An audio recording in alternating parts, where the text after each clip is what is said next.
The Gee Spot. I'd hit that.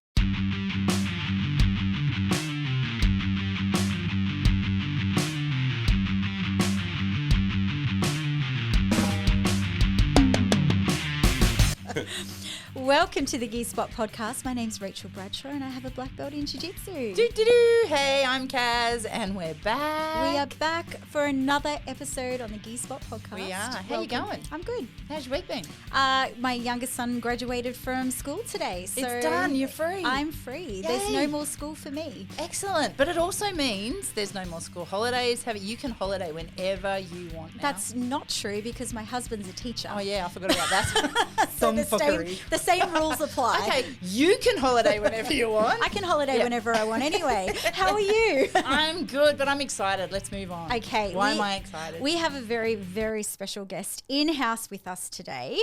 We have the one, the only, the amazing Dean Lister. Welcome to the Gee Spot podcast. Hello. How you going? Wow, I feel very welcome. Welcome to Aussie. Welcome to Aussie land. Let's get into it. So I want to try something new because I've not ever done this before, so we're going to do it. This is rapid fire questions. You don't get time to think, you just answer. Ready, steady, go. Vanilla or chocolate? Vanilla. Rashi or no rashi? Now I'm older, Rashi. Okay, beer or spirits? Beer. Beer. Beer. Clean shaved or not? No. No. Gi or no gi? No, we. Okay, now you can laugh. Armbar or leg lock? I wonder which one. It's a hard one. Leg lock. Beach or paddocks? What's a paddock? Country. Oh, beach. Okay. Close one. Motorbike or car? Motorbike. We'll get more into that in a minute. Rock music or country music? Rock music. Oh, okay. Early. These are close ones. Okay, they're close. Yeah, good. Because they're really super most close. of the girls to I me too. date are country girls. So, yeah. Okay, yeah, I'm country. Early submission or full roll? Elite submission? What? Early submission. So getting a submission straight away or going the full 6 minutes? Submission. I get tired. You need a little break midway. Halloween or Christmas? Halloween. Okay. Australia or America? Australia. Australia. Aussie. Australia. There you go. Depends where you go. There's certain places in Aussie. Certain places, it depends where you go. And who you're with, right? That's who right. Yeah, today with the three of us, it's Aussie, right? Yeah. No bias there Well, whatsoever. welcome. When did you get into Australia? About 2 weeks ago. Oh, beautiful. And Straight from Alaska. So from kind of Alaska to Australia. Alaska, one day back in home, San Diego, and then here. So travel around the world, It's pretty cool. What season are you in Alaska at the moment? It's not winter, but it's cold. It's much colder than here. Okay. But it's not really winter yet, though, Right, okay. So whatever. It's just cold. So autumn. Autumn. Autumn going into winter and we're coming into our summer. Wow, that's a contrast. Yeah. Yeah. How long were you in Alaska for? Just 5 days Okay. for my sport, jiu-jitsu. Jiu-jitsu. I'm very blessed to travel the world and do what I love to do, And if I get sick of jiu-jitsu, it's for one day. I'm not saying I don't get sick, but one day, next day I wake up, I'm like, I'm ready again. Reset. Reset. It is actually really amazing how that happens too, because I can sometimes feel like I've had enough of jiu-jitsu. But then the next day you just kind of go, okay, I'm good now. I was just saying that just had to go through a big moving furniture, moving weights, moving things all day long. And there's people who do that every day for 30 years. Yeah. And they're my age. Yeah. I'm like, well, probably I get sick of that pretty fast, Yeah. So I don't wanna Hats do that off to every them, day. right? Yeah. To be able to do it all the time. Yeah. Can I ask, let's go back to the start of jiu-jitsu and your passion for it. And I know that you did wrestling first in school and then you came to jiu-jitsu, I think around 19? Yeah, 19. Okay. That's right. Did you ever think at that time that you would be as well known, as well regarded as you are today? No. I'm not even saying I'm well regarded. Hopefully I am, right? I think you're pretty well regarded. No, I thought I was going to be a military man, like my dad. Okay. My dad was an old Marine, but from a hardcore time. My dad raised me real tough. I would be a Marine or a fireman or something like that. Yep. I always wanted to do martial arts at a good level, but somehow I just chose it as my specialty. Okay. So what got you into, well, where did, it's like Kaz just said, and I know too, you were in wrestling and then Sambo. Yeah. But how old were you when you kind of discovered that or wanted to go into that? I was probably 8 years old, living in 29 Palms. It's in the desert, in the middle of nowhere, Marine base. My dad made me do 1 season of wrestling. And I actually didn't really like it, But my dad made me, old Marine, you got to do this, son. I did it. I went to turn. So do they still have Saturday morning cartoons? Is that still a thing or no? Do they still have normal TV? Yeah, I don't know. Yeah, back then it was like Saturday. no, So I don't know. Yeah, I'm missing, but I I'm missing the remember them. cartoons Yeah. to these tournaments. That's boring. I want to watch He-Man or whatever, Transformers. I'm waiting in this suit, just waiting to wrestle some kid I don't know from some different. I don't really, but I did it. And what's good about that is, after a year, my dad understood I didn't want to do it that much more, and he wasn't too insistent, Okay. But it was good because when I moved to South America as a kid, when I got in fights, that 1 year of wrestling helped me a lot. Just a single leg takedown, a bear hug, and learn things like that. 1 year of wrestling, just wrestling. Well, wrestling is great, but just by itself helped me a lot to defend myself. So where I started was the 1 year of wrestling, and then in high school I wanted to do wrestling. It was good. So then I wanted to do it. If my dad made me do it for too long, I probably wouldn't have done it in high school. But the main motivation was, as I mentioned, South America, and it's just life experience. It's good. It was hard at the time. But it was just the case of, like in Panama in 1989, I was living down there. I was in junior high, and we had an invasion. Like it was a war, but for 3 or 4 days. It was serious, a couple thousand people got killed down there. Wow. USA lost like 20, 21 people, but Panama lost thousands of people. So the reason I'm telling this story is because when I went back to school 10 days later or 2 weeks later, that's all you have. Yeah. You go back to school. All the Panamanian kids had a brother or an uncle who got killed by the Americans. And it really wasn't my fault. And I'm not saying they were correct. I mean, they were right to blame me, but they blamed me. Yeah. And they were really trying to hurt me. And so that desire of just, after a few years of being attacked all the time, I really wanted to learn more how to defend myself. And that's how I got into wrestling in high school. And then I was doing some kickboxing. And then for some reason, the sambo and the jiu-jitsu made more sense to me. The submission game made way more sense to me for some reason than pure wrestling did. My wrestling background helped a lot. Yep. But that's what made me stick with martial arts. You were saying before about your dad being quite serious in karate with his history in martial arts. Why did you not follow in those footsteps? I thought about this for a while. There's 3 types of main learners. There's audio learners, there's visual learners, and there's tactile or kinesthetic learners, touch-based learners. I'm in the 3rd category. Mm-hmm. So while I do learn, I have learned kickboxing and karate and boxing and types of striking, and I love it, I'm gifted in the touch area. Make sense? Yep. So if I have a hold of something, I can do more with that. I can't draw a lady's face with a pen. I could work on that, I guess, but it's not my gift. I can't hear a beat and then do it on a guitar or a piano. I can't do that. I know some people who can hear a beat and they can do that on a piano. I'm like, that's incredible. I don't have that gift. But if you give me an object to hold, I can manipulate it. So also I have big hands, helps me a little bit maybe in some ways. And that was just whatever. The way I learn and the way I can express, say, the gift I was given, hopefully, it lies in wrestling and jiu-jitsu. Okay. Fair enough. And karate is very standoffish, Distance right? oriented, Is yeah. the distance and all the rest of it. It's So hard in you're its not own getting ways. that, that physical interaction. Can we just go back a little bit as 14-year-old you in Panama going through that? And you mentioned, the impact of the Americans, it was over a 3-day period, but what you saw, what you heard, and then what you experienced after that as being the American boy, the enemy, how mentally did you get through that on the other side? How have you processed that, and how has it helped you and shaped you become the person you are? Well, help me maybe to realize, first of all, everyone around the world is different, but they're also the same.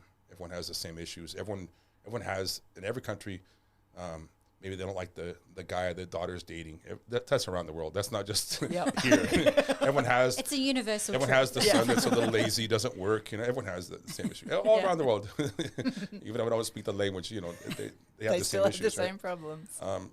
So just learning about how to identify danger, stay away from certain things, avoid certain things, and also how maybe to fight back if I have to, when it was really important.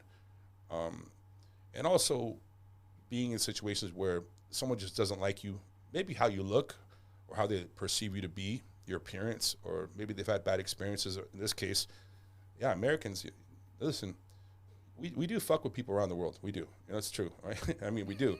Yep. So it wasn't my fault. I was 13 years old. Yeah. But yeah, I got the brunt of that. Yeah. Sometimes it's just really good to be exposed. Oh, by the way, great people down there too. I had many friends down there as well, you know. But all my bullies were from that society. Let's say the Latinos were my bullies, and they were trying to fight me all the time. But it was really serious. It wasn't like they tried to bash my head some stairs. Like two kids they were trying to kill me one time. I remember their names, by the way. And I always had this dream, like, I'm going to find those two boys. But now I don't care. Yeah. I'd buy them a beer now. It's not. I was going to say, would you Yeah. shake their hand today if It's you not a met big them? deal. Yeah. It's not a big deal. I think that anything bad in life, if you look at it the right way, it can make you stronger. If you look at the right way, if you look at the wrong way, it makes you worse, actually. Yeah. It makes you worse. Yep. I like that. If you look at it the right way, it can make you stronger. Draw strength anything from it. can, yeah. Yeah. Okay, so you come back to Before, sorry. No, Yep. I was actually going to say, are you able to share the story of what that was like for 13-year-old Dean? Like, what happened? Where were you when things started? And what were those 3 days like? Because you... Oh, the 3 days of... Okay, the first day was the worst one, for sure. It was around 11:30 at night. I was watching some... What was it? They had AFARTs, American Armed Forces radio station, whatever. Yep. And we're watching some late night show. And we knew something was about to happen soon. We didn't know a full invasion was going to happen. So this is you, your older sister, and mum and My mom. dad? Or My just dad, your my dad dad's my dad out? was in the mountain. My dad was, Yeah. he was in the mountain, Corey Heights. It was a Marine base. Yeah. He was there. He couldn't tell us about anything. So my mom was kind of mad at him afterwards. He didn't tell me about, I understand. Yeah. But watching TV late night, I believe it was a weekend. That's why we're up late. I'm watching TV. Of course, one TV per the house. There's only one TV. I had like a cassette player with a radio with battery in my room, but that's what we had back then. Yeah. And Gen X. Yeah. and we were the only base. It was Forte Amador, which means Fort Lover in Spanish. That's what it means. Not much loving going on Yeah, at that yeah. point. Well, there's two different ways to say it in Spanish, amante and amador, but it's they mean two vastly different things.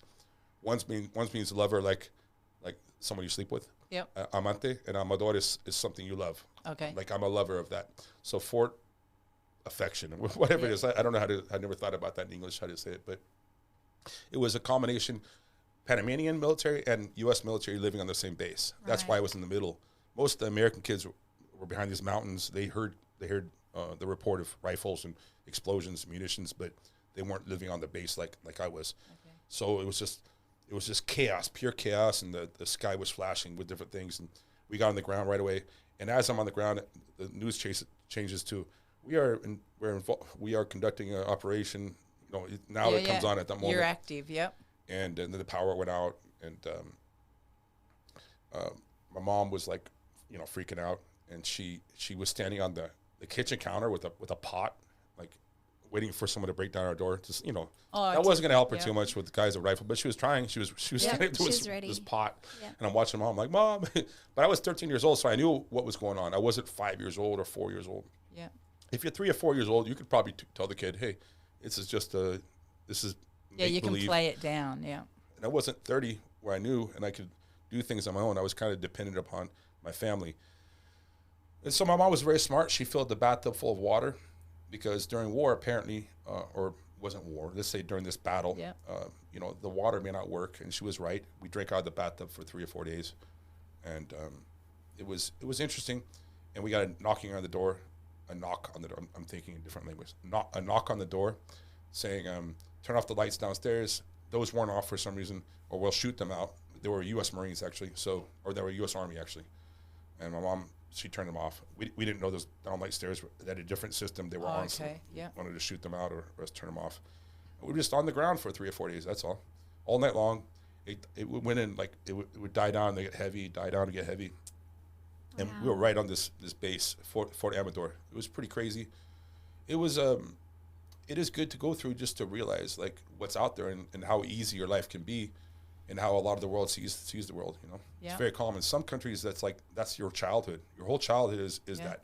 Yep. Is that everywhere. Yeah. So it's everyday constant. It's really good to see what you have. Crazy to see that, you see stuff like that on the news, but I think the majority of people would never have that personal experience with something like that. Yeah.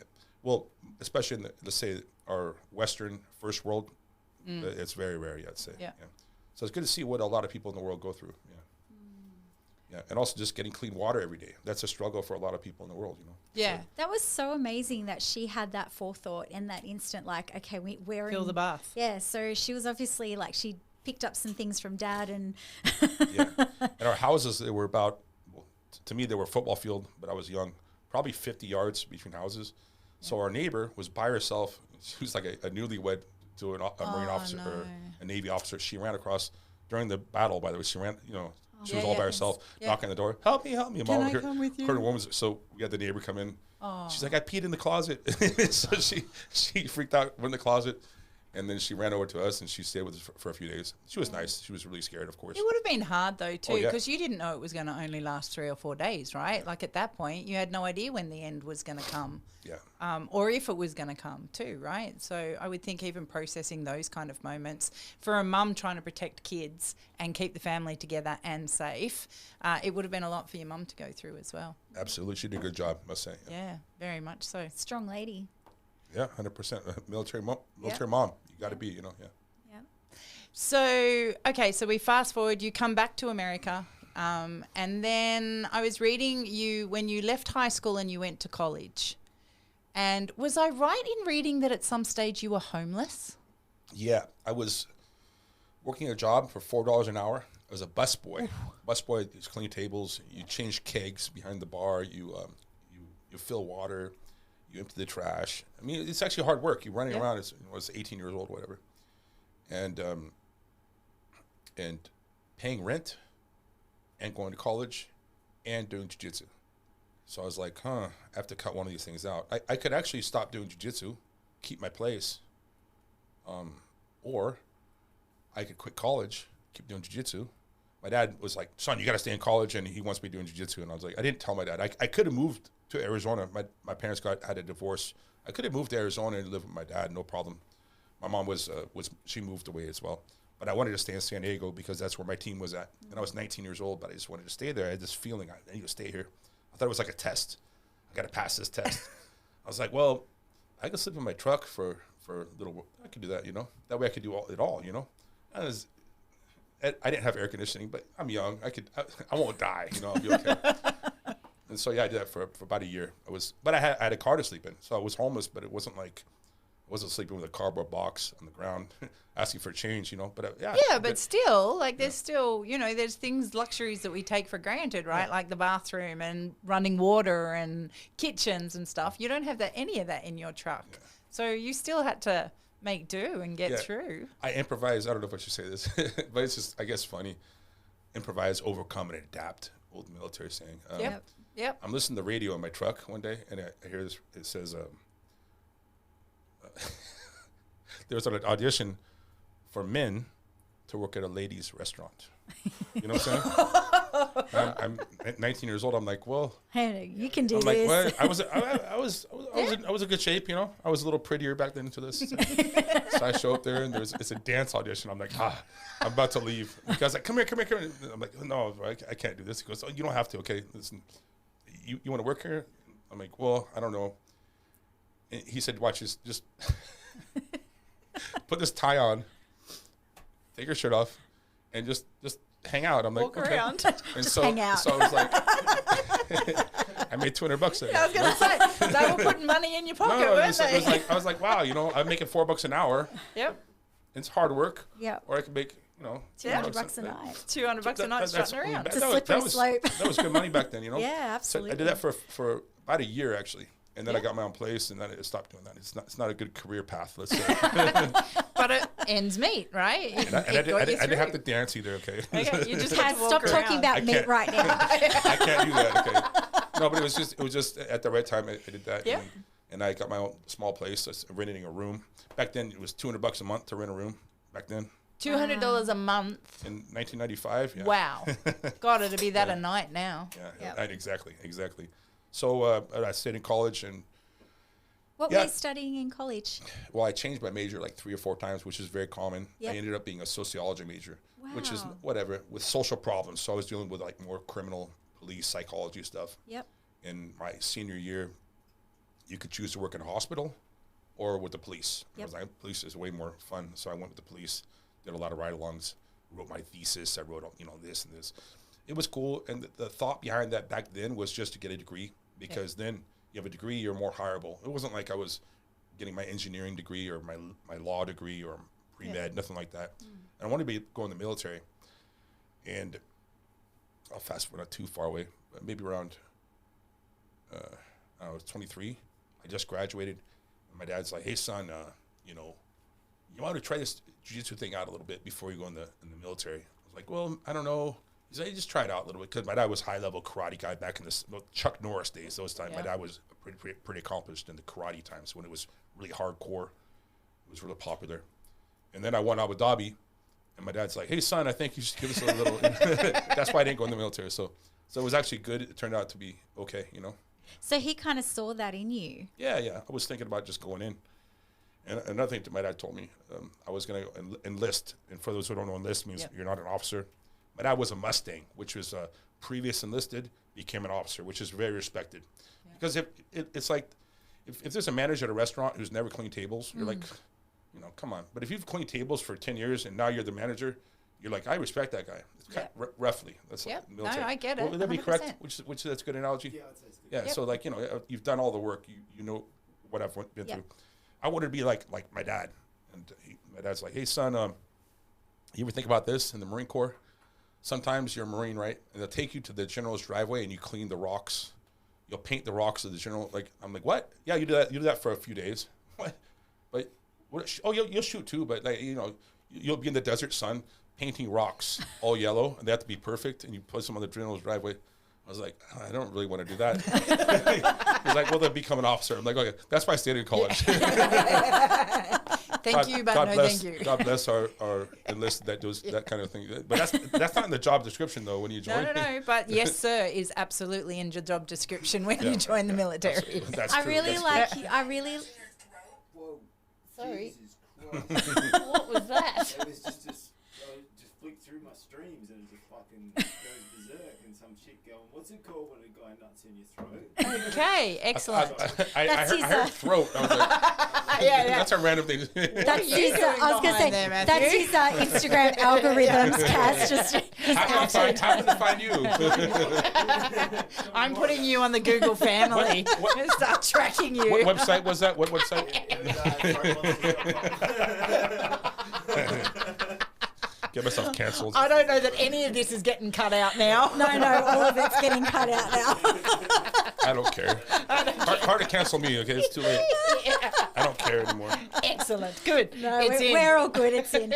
I really like your dad's foresight on the whole kind of like, son, I did it the hard way. Yep. Yeah. So you know, don't have to. And isn't that every parent's dream, is that we work so that we can make the next generation that much better, or path the way a little easier for them? Well, we have this saying for our kids and that we never want to make it easier for you because you have to work for it. We want you to understand what that is, but we sure as hell want to make it better for you. Yeah. One thing that's important, and I'll say this, I know this now for sure, is I felt having it easy was taking the easy way out. Yep. And I kind of want to earn so my dad gave me good advice. I appreciate that. But sometimes some parents make it too easy to where the kids, like, they're not challenged. Yep. And they don't grow from their own challenges. So I agree completely. My dad did a good job, in my opinion, about that. But the kid also has to learn his own lessons, in my opinion. Yeah. Yep. They've got to do it tough sometimes to understand. Yeah. Oh, yeah. And they've got to learn to want it. Because if they kind of make, it'd be nice, and then the parents just, it magically appears, there's no effort there. And then therefore there's no appreciation or respect, and it just becomes this vicious circle. So yeah, I'm all for that. We stand by it. We don't want it to be easy, but we want it to be better. Yeah. Okay, so let's go now. You've discovered jiu-jitsu, and you're with your professor down in San Diego. Fabio Santos, yeah. Yep. And it's all about the gi. Yeah, gi, yeah. and you're learning and you're enjoying, you're starting to take out some national titles. And then what was the trigger that transitioned you into the no-gi? What were you chasing at that point? Yeah, I did both. Matter of fact, my coach would get a little annoyed because I was doing a little more no-gi than he wanted. Yeah. I like gi. It's just that there's some people that they need a gi or they can't train. Really, they can't train without gi. You know? Yep. And there's some people, if you put a gi on them, they can't do anything either. I wanted to do both, but I felt, well, I was becoming a fighter already. And you couldn't even wear a gi in the UFC. You can't wear a gi. Maybe back in UFC 1 you could. 2, you could wear shoes too, you know? Yeah. And so I'm thinking like even when I train a lot of military, I'll train with our boots on, you know? Yep. Police, you stay with your general uniform. Even, you know, what body armor is? You can train with body armor. Yep. Some of the plates can break, so you wear different plates. It's really clunky, but you have to be aware. There's, of course, you have fake rifles that won't break. Yeah. I mean, if you But fall it's replicating their environment. Those string right? rifles, they're metal and hard plastic. If you fall on them, it will really hurt you, by the way, if you fall. Yep. So, but you have to have those in the environment to be aware of things like that. Yep. So back to, let's say, MMA. Back then it was like, that's when they started using gloves. Gloves were like, yeah, we're starting now. Gloves are the thing now. Okay. But we're actually fighting without gloves when I was learning it. So you see where the sport's going. And Abu Dhabi was a brand new thing. And I liked the rule set. I just liked it combined wrestling with jiu-jitsu. It combined a lot of things that, you know, made up my style. And I got the idea for leg locks from Sambo, which is a Russian martial art. It was pretty tough. I was 2-time national American Sambo champion around the time I started jiu-jitsu. So that was one of I had so many ideas. And with leg locks, which is one of my favorite submissions, the best way to stop a leg lock was to grab your gi, your kimono. But without a kimono on, it's very hard to grab there's no kimono, there's nothing. So my leg locks were more effective without gi. Probably the main reason I wanted to do more no gi. My main weapon is more effective without gi. Yep. Makes sense? That's probably why. It's all kinds of reasons, I guess. But my coach, Fabio Santos, we actually had a falling out for a few years because of this. He's such a traditionalist. He's from the time where in Brazil, it was considered like low class to train without gi because the poor kids from the favela. Yep. It's messed up, man. I mean, Yeah. you were considered poor if you couldn't afford a gi. You know, that cost, I don't know, $40 back then, but that was a lot of money to someone in the favela. Yeah. It's not cool, but think about this. You look down on someone because they're poor, but that's one interpretation. But also, they were rival styles. The kids from the favela, they had this no-gi style, and the jiu-jitsu had their own style. So, man, I had friends from both styles. Yeah. I actually was given my this is weird, my luta livre, which means that's the style. It means free fight. That's the style of no-gi in Brazil. I got my honorary black belt from them when I won my third Abu Dhabi. Oh, wow. Yeah, because I was beating some legends by leg locks, and in their style, leg locks are very accepted. Jiu-jitsu now they're more accepted, but I went through a time where it was really rough. It was actually more rough than you think. Okay. Like there's a lot of people didn't like me because of it. Now it's different. Now they all like me. There's always someone who doesn't like you. Yeah. Look at my Can't face. please everybody. Not like this face. I don't know. After so many years, I think you're fair and okay. So Hopefully. yeah. You really are like the father of modern technical leg lock game. Would you agree with that? I don't want to say that. But it's true. Well, that's okay because like everybody else on the internet says it for you. So Because before you, what it was kind of grip and rip, wasn't it? There was no there was no really like technical application or systematic approach to it. And you are really well known for having that and bringing that to the forefront. I'll say like I thought about this. I talked to some friends from Brazil, some friends from Russia. I know some around the world, and maybe more like an ambassador because leg locks always worked. People knew what they were, but it wasn't a system that you could replicate over and over again, especially in Abu Dhabi. I won 3 times. Abu Dhabi is like the Olympics. And so I got to a point where, they put me in the Hall of Fame, which is a huge honor. One of 2 non-Brazilians in the Hall of Fame, by the way. It's all That's it's a big honor. Huge. Congratulations. That's huge. But at the time, it was like, how do you replicate that at that level? And I got to where, right before the awards ceremony, big honor once again, they said, Dean, you have the highest submission rate in Abu Dhabi history. You get a special award. I'm like, well, thank you, sir. I appreciate that. And right before they go, oh, we made a small mistake. Marcelo Garcia is 2% higher than you. So you're second, but you don't get a medal. Like, Marcelo Garcia. No, I'm joking. Marcelo, he's a friend of mine. But the thing is, And one of the nicest humans he's on earth, right? I make a joke. Of course, he's a friend of mine. He'll know. But he's apparently was 2% higher than me. So, but the reason I got that such a high percentage was because I could replicate this over and over again, to where people would not pull guard on me. If you pull guard on me, let's say back in the day, especially when I was younger, it was like 90% chance I was going to finish you by submission, you know, something like that. But I do it over and over again, to where if we get this scrum or this interchange, if you get out, let's say that's the 1 in 5, the 1 in 10 times, good job. Let's do it again. Let's roll the dice again. Oh, you got it again? Well, let's do it again, you know. So I get this interchange with my opponents where they're in danger all the time. And but I developed the system through a lot of trial and error, really, because I have lost because of leg locks when I was young, at blue belt. But I stuck on that path, and it made sense. It made some sense eventually. Why did you stick on that path? What was it about leg locks besides maybe back taking? You're gonna think it's crazy because I have a weird mentality, and you're in the right place. I was going to say, Kaz loves people with weird mentalities. Yeah, I'm there. I actually had this, not a dream, but I just thought about something. If you go to USA, Russia, Australia, wherever, you look at animals. There's an eagle. There's a wolf. There's a bear. There's a squirrel. They all have their niches or their little places in nature. I was thinking, like, okay, who's the animal for each? It was like Roger Gracie arm locks in front choke mount. And I was like, okay, Marcelo Garcia guillotines this and butterfly sweep. And I was like, who's the animal for leg lock? I was like, I could become that animal. That's cool. It sounds like I'm making this up. I swear. No, that's I really thought it was cool. a long time ago. I was like, that animal's not there yet. The animal, by the way, you go to Australia, you have you don't have wolves. We have kangaroos. You have kangaroos. Yep. You have platypus. Yep. What the hell is wrong with you crazy motherfuckers? Yeah, I know, right? What the fuck is that thing? Yeah. I don't know. Cute, huh? Yeah, that little spur will fuck you up, man. Yeah, that's right. Yeah. Spur, So will crazy most little Aussies.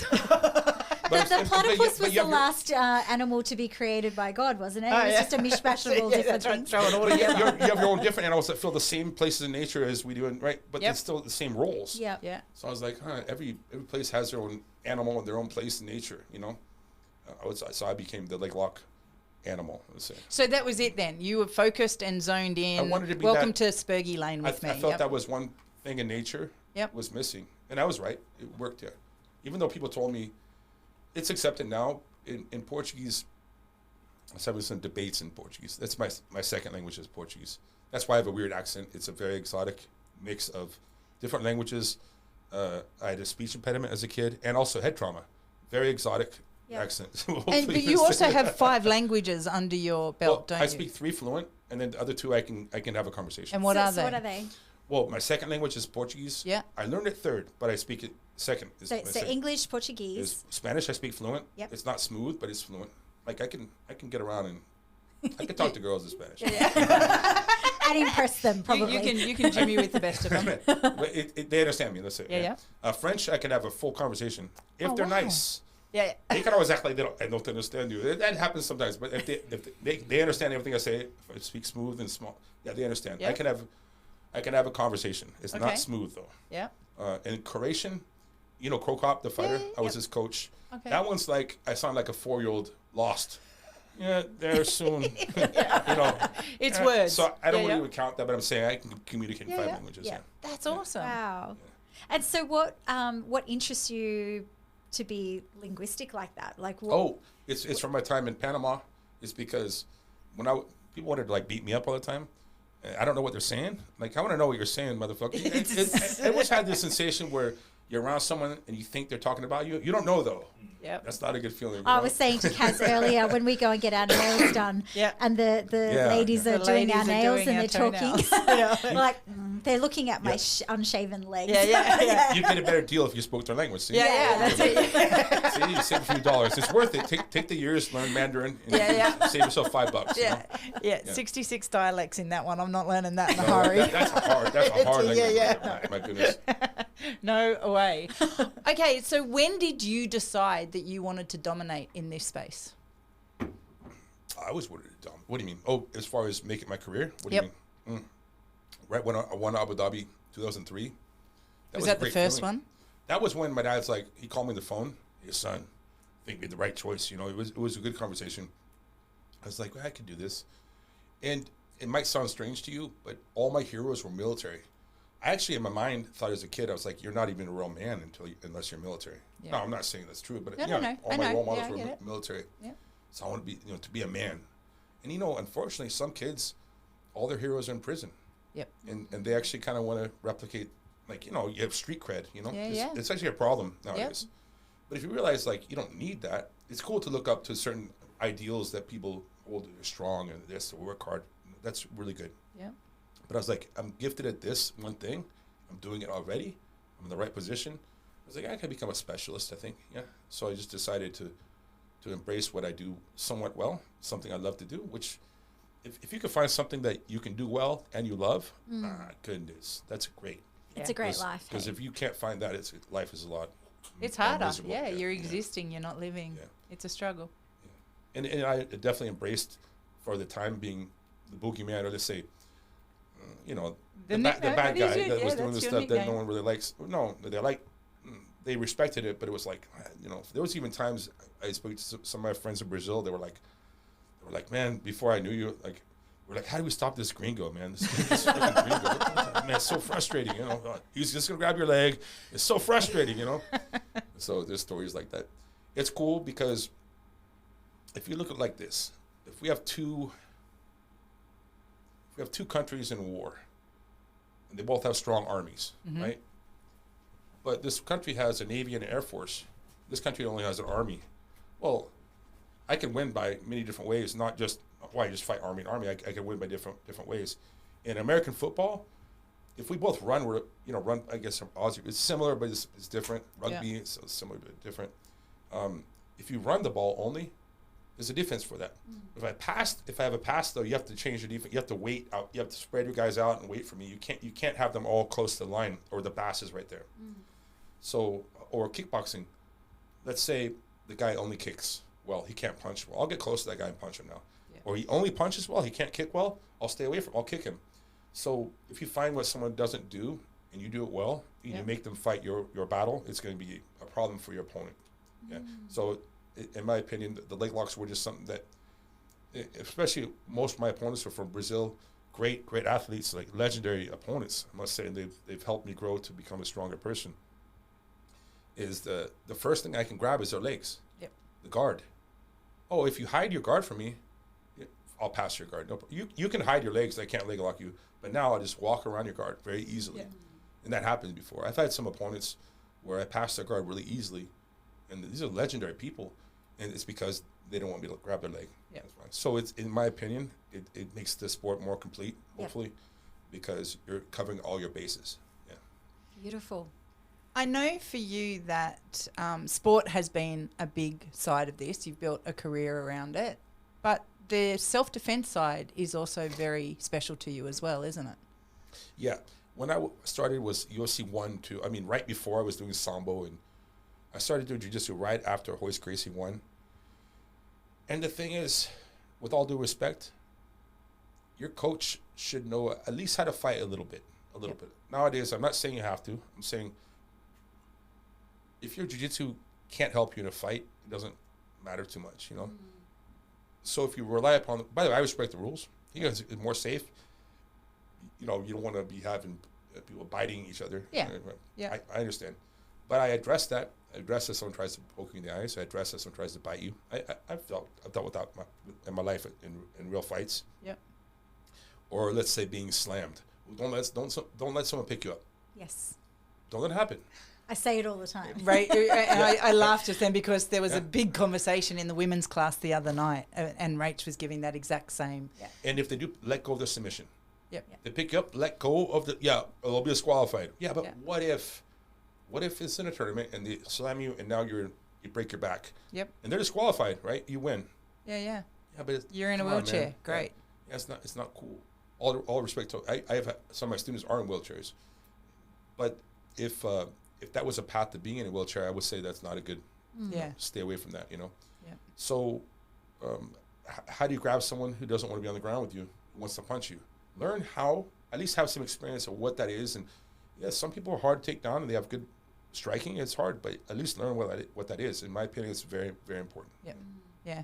Iconic has a really good balance of that as well, where the self-defense is an important part of the journey, but you can also do sports, right? And you can compete and all the rest of it. So one mistake a lot of people make with self-defense is they'll say, I want to learn self-defense jiu-jitsu. I don't want to train.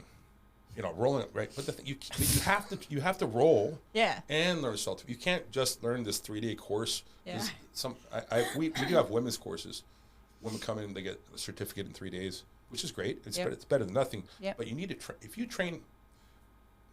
I have I have one female black belt, Narit. She will legit heel hook you. Like she's like if you don't. Sometimes and she's like, how old is she now? 35 probably. She's a strong girl actually. Like some young guys, some 19-year-old wrestlers come in and like she'll heel hook you. Yeah. Like, and guys they'll be like, I'm gonna quit. like, relax, it's okay. You're 19, you're strong, but you know she's been around. Calm a down, bit. relax. It should prove the jiu-jitsu to you. Yeah. What do they say? Frighten you Calm down, away. Karen. It's okay. Calm down, Carrie. but the thing is like so to do it, let's say so you also have to roll with the rules, but let's say if the rules did not exist, keep them in mind, right? But of course, you're not going to train to where you're going to slam someone. Yeah. Learn how not to be picked up. Also learn neck cranks so you don't get your neck broken. You get a strong wrestler in your guard, they can really hurt you. Yeah. So if you say that's illegal, you don't learn it, and then some wrestler grabs your head, it doesn't matter if you have a good arm lock. There's a way to use an arm lock to stop it, though, if you learn it.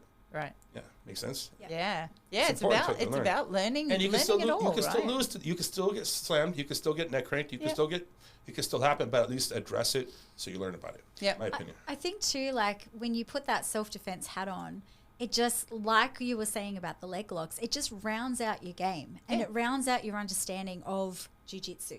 And so I say to the ladies all the time, or I say to my students that, you know, I often will have one roll a night where I just in my head pretend that they can hit me. So I keep them close. I don't let them get their arms free.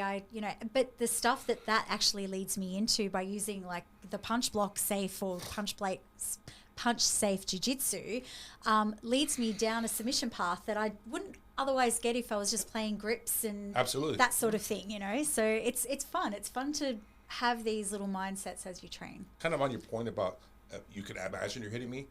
What we do is you can also add slaps. Which is kind of fun. Or maybe we have done that too. but even less than that, if I put my palm on your forehead, that means you're getting punched. Yes. But also you can arm lock me. So that means I put my palm in your guard on your forehead, you're getting punched. But now you can arm lock me, so it changes things. So I'm not just holding your grips, but I'm not slapping you either. By the way, you should also get gloves and right? MMA, you have to a lot harder. But my palm is in your forehead, that means you're getting smoked. Yeah. You have to move. If you don't move at all, you're getting knocked out soon, right? So there's like a 5-second drill. Take that palm off your head and move. There's so many drills with this, it's crazy. I remember one of the most fascinating things I saw was on one of our, my coach, Luke Beston, is under Hoist Gracie.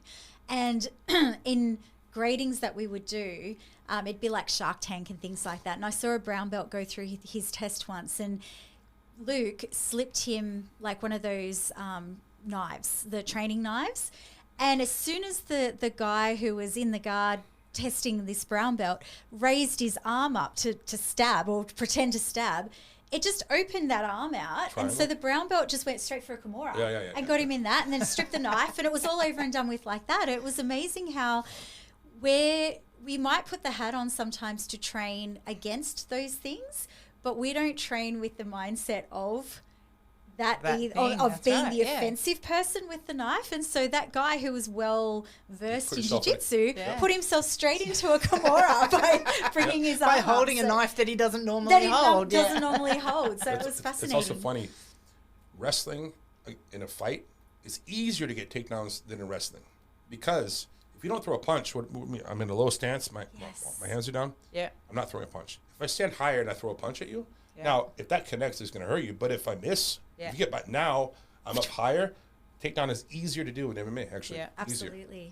Yeah. What made you transition from being in the jiu-jitsu, solely just the jiu-jitsu world, to then branching into MMA? Well, I kind of wanted to earn my stripes. I thought it was like something You know, I really just wanted to do at least one fight. Yep. Also, back then, the only way to make money as a career was to be a coach. And back then, you had to be a brown or, let's say, probably just a black belt. Yeah. Back in the day. Or be a fighter. And you weren't getting paid much, but you could get paid something at least. Nowadays, you don't need to be a fighter. You can get paid doing grappling, which is pretty cool. I think it's nice. I actually made a living out grappling, but I won Abu Dhabi Absolute. That's 40 grand. In 2003, that was like 100 grand today, you know? Yeah. And I won again 2005. That's, you know, another 100 grand, you know, 40 grand. That was decent, but that's one person on the whole planet. Yeah. You know, no one's getting paid $40,000. And you have to win I'm talking the best people on the planet. You have to win all the matches. You know, 16 people. These are all animals of all weights from all countries. I did that one time, and then I won my super fight. But other than that, you get paid. Well, it eventually got to where you get paid like $5,000 for a super fight. But that's at the end of my career. Yeah. When I was a purple or brown belt, you get paid $500 to fight. You were doing it for love at that point. Yeah, but it was a path. Maybe get the UFC and I got to Pride. Pride was paying pretty well, you know, 20, 30, 40 grand, which is not that much. But we'll think about it though. It's just what you have to go through to make more money. Yeah. Yeah. It's funny nowadays. Like, say I was a Pride fighter. I have to explain what that means. I know. Yes. Well, what does that mean now? Yeah, it's completely Pride different. fighter? It's No. not a rainbow flag. It's actually It's over Japan, in Japan. Japan. Okay. Yeah. Yep. And the equivalent to UFC Yeah. structure. Yeah. Not the rainbow flag. And back in the day, paid more than UFC? Oh, Did they? well, they both paid well at Right. the top. Yep. Now it would be considered like really low pay now. But yeah, the top guys, I mentioned I trained, which he trained me too in kickboxing. It was Krokop in Croatia. He made a lot of money from that. UFC now, of course, is like the NFL of mixed martial arts. Mm-hmm. It's really cool. It's just at the time, Pride actually was considered, it's controversial. They both had really good fighters, but Pride might have had the higher fighters for a few years. Yeah. It's The edge very of possible. it for it. Yeah. Yeah. And so when did you transition into coaching, and what was the driving factor for that? What made you want to move into coaching?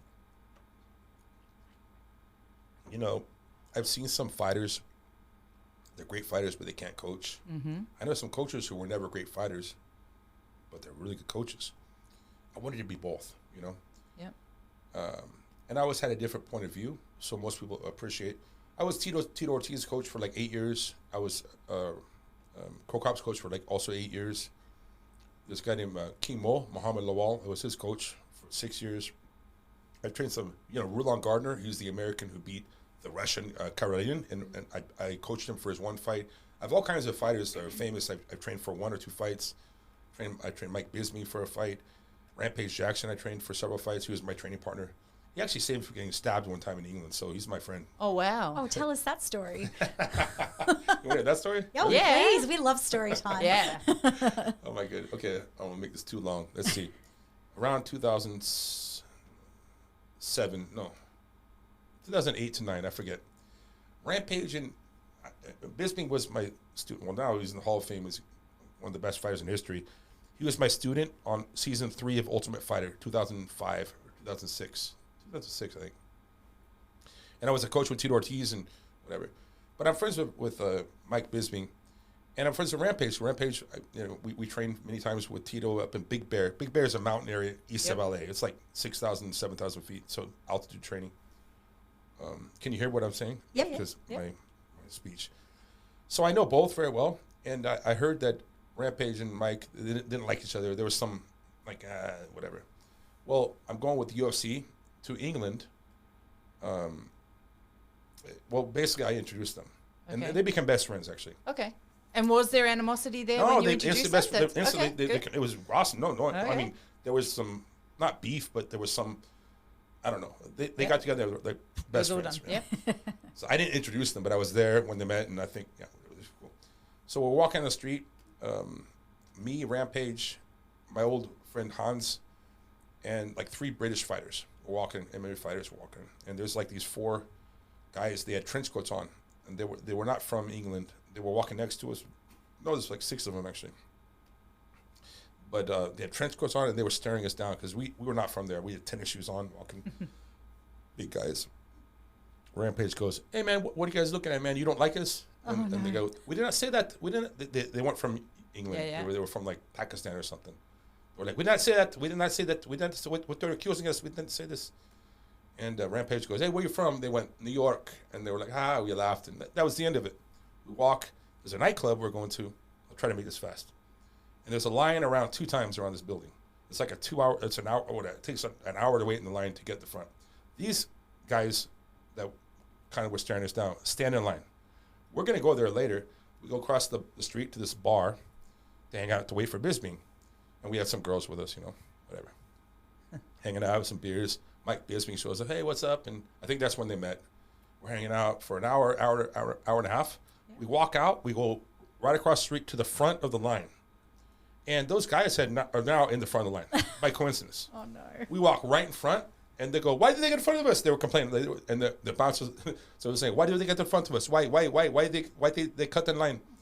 And Rampage, we walk by, and the bouncer goes, "Hey, mate, when you're a UFC champion, you can get the front line too." And they were like, they were very angry, right? We walk in, well, it's over. Go upstairs, we're in the VIP area. It's one of those lounges where there's no high chairs. It's all low seating. Oh, yeah. So everyone's sitting low or you're standing. So I go, "Hey, Rampage, I'm going to take a piss. I'll be right back." I get up, and I go, I'm standing, taking a piss, And I hear, I look behind. There's 4 guys in trench coats standing behind me, which is not a good sign, Not in a bathroom. They had their hands in their trench coats. Oh, no. Rampage. So I'm like, what? He goes, "Let's get out of here, man." So I'm like, "We got it." I'm like, "What happened?" He goes, "Yeah, man, when you stood up, those guys followed you." The guys, The guys from outside. Yeah. So they didn't have knives out, but the thing is, come on now. Yeah. You're not stupid. You know what's in the pocket. You know what's coming. Come on. So Rampage saw them. He put his Red Bull down and walked in and scared them because I'm a big guy. They were smaller than me, but that's 4 versus 1. And plus, I'm not looking at them. Yeah. Plus, I wasn't sober at the time. Yeah. And Rampage, he was sober. He had a fight coming up. I didn't have a fight coming up. That's my excuse. It's my excuse for being weak at the moment. Downtime. And so I heard, "Whoa." So he made it sound like this. They were like this, but their hands were in their trench coats. They were lined up behind me. Yeah. And I was like, that's kind of weird. So then, nothing else happened. But come on. Why did he goes?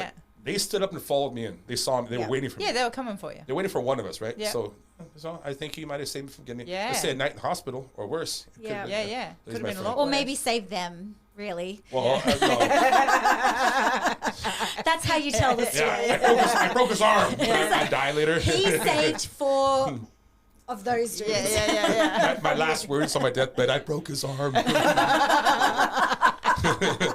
On my tombstone, I broke his arm. My last words. He will remember me. Where does the nickname Boogeyman come from? Who first came up with it? Why is it It's that? based on some realism, but maybe a little embellished. Okay. But my first fight was in the year 2000. And, I trained for I forget the guy's name. I trained for a month to face this guy. And back in those days, you wait in the same day of your fight. I walk in, it was in Soboba Casino, which is in the desert of California, like a 3-hour drive from San Diego. I drive there. I show up. I'm getting paid $500 to fight this guy. I don't know him. I knew his name at the time.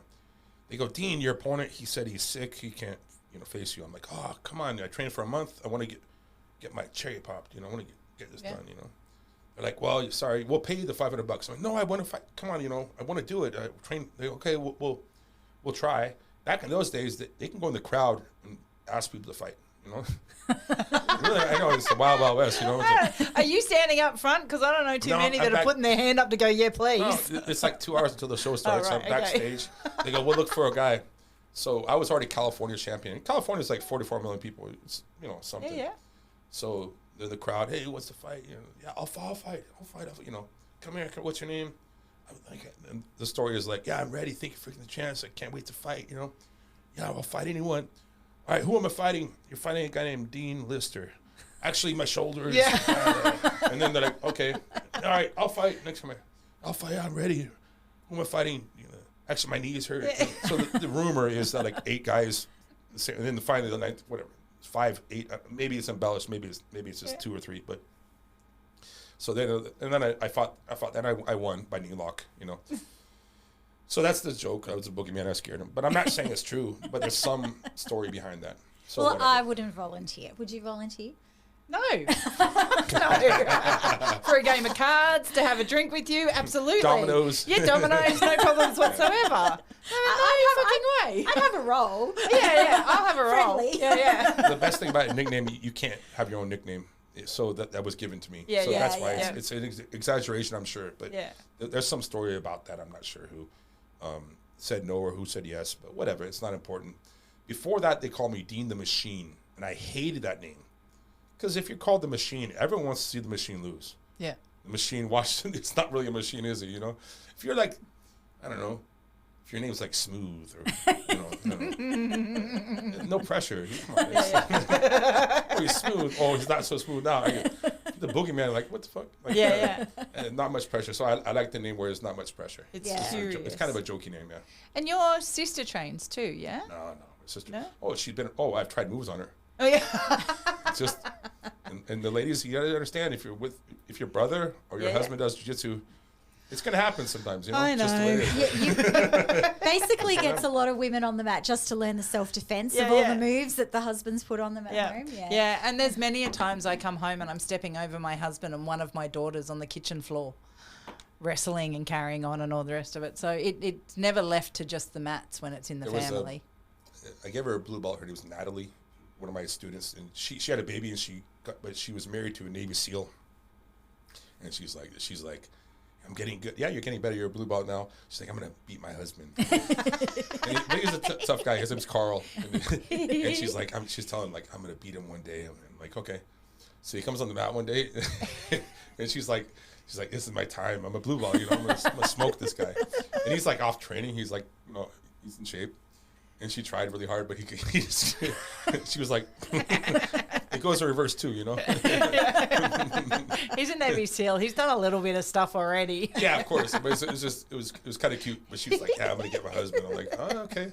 Yeah, But keep is trying. it an accountant? What does he do? Yeah, He's a Navy SEAL. So, okay, well, okay. Well, I mean, I'll train you for it, but, you know, hey, you know what? Keep your spirits high. You never know. Right? One day it's coming. It's coming one day. No, but she was a really good student, really dedicated girl. But it was kind of funny to see that little, I'm going to beat my husband. The spark in the eye. The dream of every wife. Yeah, absolutely. You've got two wives sitting here that are still, waiting for that Still day. trying. Yeah. Still trying. I want to talk about Victory MMA for a moment. You and Jocko Willink own it together. Is that correct? Am I wrong? Yeah, Jocko is one of the bigger owners. I'm a small owner. Yep. But you run it together. Yeah. You're the face of it. Like when you look at social media and stuff, it's you two. I used to be the face of it. I think Jocko is more the face of it now. So, I mean, you're who you are and he's who he is. And if you've never been there, like you kind of imagine that your gym must be just full of like the badassest people on it's earth. really full. It's really popular. It's a giant facility. Yep. It's a very welcoming environment. You know, I've heard that like it's got a really huge community spirit. Yeah. And so that's my question to you is like, do like the normal Joe Blows train there, or do you have to be like a Navy SEAL to train there? And that's important because, you know, let's say, I don't know, it used to be 1 in 3 gyms back in the day had a bully environment. Like you walk into it, they're like, who's this guy? Yep. You always feel that way anyways. When you walk into a new gym, if you're beginning, that's a bad feeling. It's going to happen anyways, but I'm saying you go to like my gym, you'll walk in feeling that way, of course, but you're going to feel like, hey, how you doing? And it's going to be a really positive environment. We have white belts. We have, of course, every belt. We have kickboxing, boxing. I love all martial arts, really. I'm more gifted in the grabbing area. Yep. But we have all martial arts. We have a great weight room. We have a women's sauna, a men's sauna. We have nice showers, which is, you know, it's kind of rare for a lot of gyms. You know, we have nice showers. We have a cold dip. We have a CrossFit area. It's a giant facility. But more importantly, it's a really good environment. And nowadays, I think maybe it's only 1 in 10 gyms. There's a bully environment. Yeah. It still exists, but it's not as common as it was when I was younger. We went through the hard times, you know what I'm saying? Yeah. But it's a good Paved environment. the way. Yeah, and the thing is, some gyms, they have like, for instance, I still bow when I go on mat. It's not mandatory. Yeah. Some gyms want the environment where you have to call the coach, yes sensei, no sensei. We don't have that. Now, don't call me hey bro, probably. I mean, if you do, I won't be mad at you. But it's some places have a we don't give a damn attitude. We have a respect level attitude, but it's an enjoyful a joyful. Sorry, I'm thinking in different languages. It's a joyful environment. That's amazing to me. Like you've said that a couple of times now. I'm like, what must it look like in that brain as you're trying to like say words and you're getting this language come through and that language come through?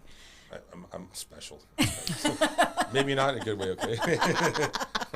We have friends that live on the property with us that are from Brazil, and she does that a lot too. Marcela's like, hang on, I'm thinking in Portuguese. I need to come back to English. So I get it. It happens a lot. Fascinating. One time I was married to a Brazilian girl, and she was like a miss. She was Miss like South America. Well, she was a supermodel for Brazil. You know, I used to be better looking and whatever. But one time, it's just funny how languages are. So for her, English is her second language. For me, Portuguese is my second language. So we get in arguments over this sometimes. Miscommunication. I was in Big Bear training Tito, and you know, this is 2006 or whatever. And it's 3 hours away. So she's back in San Diego. I'm in the mountains, and she texts me, "How are you doing, honey?" I go, "Hey, sweetie, how you doing?" You know, and she goes, "I miss you." And I said, "I miss you too." And she wrote back, "What do you miss about me?" You know, come on. Everything, my sunshine. Really? I was going to sleep. Okay. I said, "I miss you lying here with me," right? Yeah. She wrote back, "F you." I'm like, what? What are you talking? She goes, "You're so inconsiderate." You know, I'm like, what? And I wrote back. Now we're in an argument by text. You know. And then I call her. She's like, "Hey, you are inconsiderate." We're in a real argument for 2 days. And I don't talk to her. I'm like angry. Training Tito. We're training hard. You know, I'm like, this is messed up. I drive back. Like 2 days later, I drive back, and she's like angry at me still. I'm like, what the hell is going on? And she goes, "Yeah, you know, why'd you write that to me?" I said, "What? Yeah, I miss you lying here with me." She goes, "Yeah, I don't lie to you ever. I never lie to you." Oh, no. I'm like, "You crazy?" And then I'm like, "Oh, yeah, now you have to pay. Now you have to pay now." Crazy motherfucker. Listen, you have to pay now. You overreacted completely there, okay? Yeah. I meant lying, in bed lying next to me. Where She goes, I can "Oh, I'm cuddle sorry." you. I'm like, "Yeah, now you have That's to pay." really sweet. Now Can we rewind? now you have to pay the piper, you know? So what's the piper? Oh, Now you're going to learn a lesson. Because, lying, right? Yeah. By the way, in Portuguese, mentir is to lie. Right. Deitar is to lie down. Okay. And Or she got the deter is to leave. Forget. Whatever. first one. Deitar is to lie down. Yeah. Mentir is to lie, tell a lie, right? Yeah. Tell fibs. So in English, it's the same word, right? So she, God bless her. It's okay. Uh-oh. No, it was, but yeah, I made her, yeah. Yeah. I'm like, for the next 2 days, before you talk to me, you'll say, "I'm really stupid," and then Yes, I'm yes. like, she's like, "No," I'm like, "I'm not talking to you." She's like, Penance. she's like, "Stop." I'm like, "No." Nope. She goes, "Okay, I'm really stupid." Anyways, I'm like, "Oh, Yeah. okay." Oh, no. Yeah, my God, you're a lot like my husband. She did it. It became a Penance. joke. It was okay. You did say ex-wife, didn't you? Yeah. Great woman. It just didn't work out. But No, I'm just I was joking. attracted, or I'm attracted to, or I'm also in this level of erratic, up and down moods. Yep. I'm always the girl, or is that all girls? What is that? No, no, not you. It's definitely me. Matt can relate. I'm very even keeled. Yeah. I've got a question. I've got a little story, and then I've got a question. So my husband Grant, he did a seminar with you once, and he came back, and he's, you know, he and I are the head coaches of our academy, and so something that you have taught has infiltrated in on our mats to the point where it's now become a coaching cue. And one of our serious athletes, Jaden, went on Subversion, had a super fight, and Grant mid-match is calling out to him, "Ugly girl, pretty girl, yeah, ugly girl, pretty girl, yeah. take her home." Yeah. So I want to know, can you tell the story, or can you teach us in your words where pretty girl, ugly girl comes from? Well, the thing is, in my defense, no, please, no, there's no offense. no one else knows what he's talking about except for him and his Exactly. fighter. Okay, That's and right. that's the reason I have jokes like that. And of course, Yes. you have to also have jokes on the mat, Yep. or it's boring. Yes. So there's a leg lock. It's a straight knee lock. That's the pretty girl. Okay. Now the thing is, the joke is, and by the way, every culture gets this. If I walk into a bar and there's a pretty girl, that's the knee lock. Okay, that's the one I want. I walk up to her. Sometimes you get the knee lock right away. It's fine, right? But many times,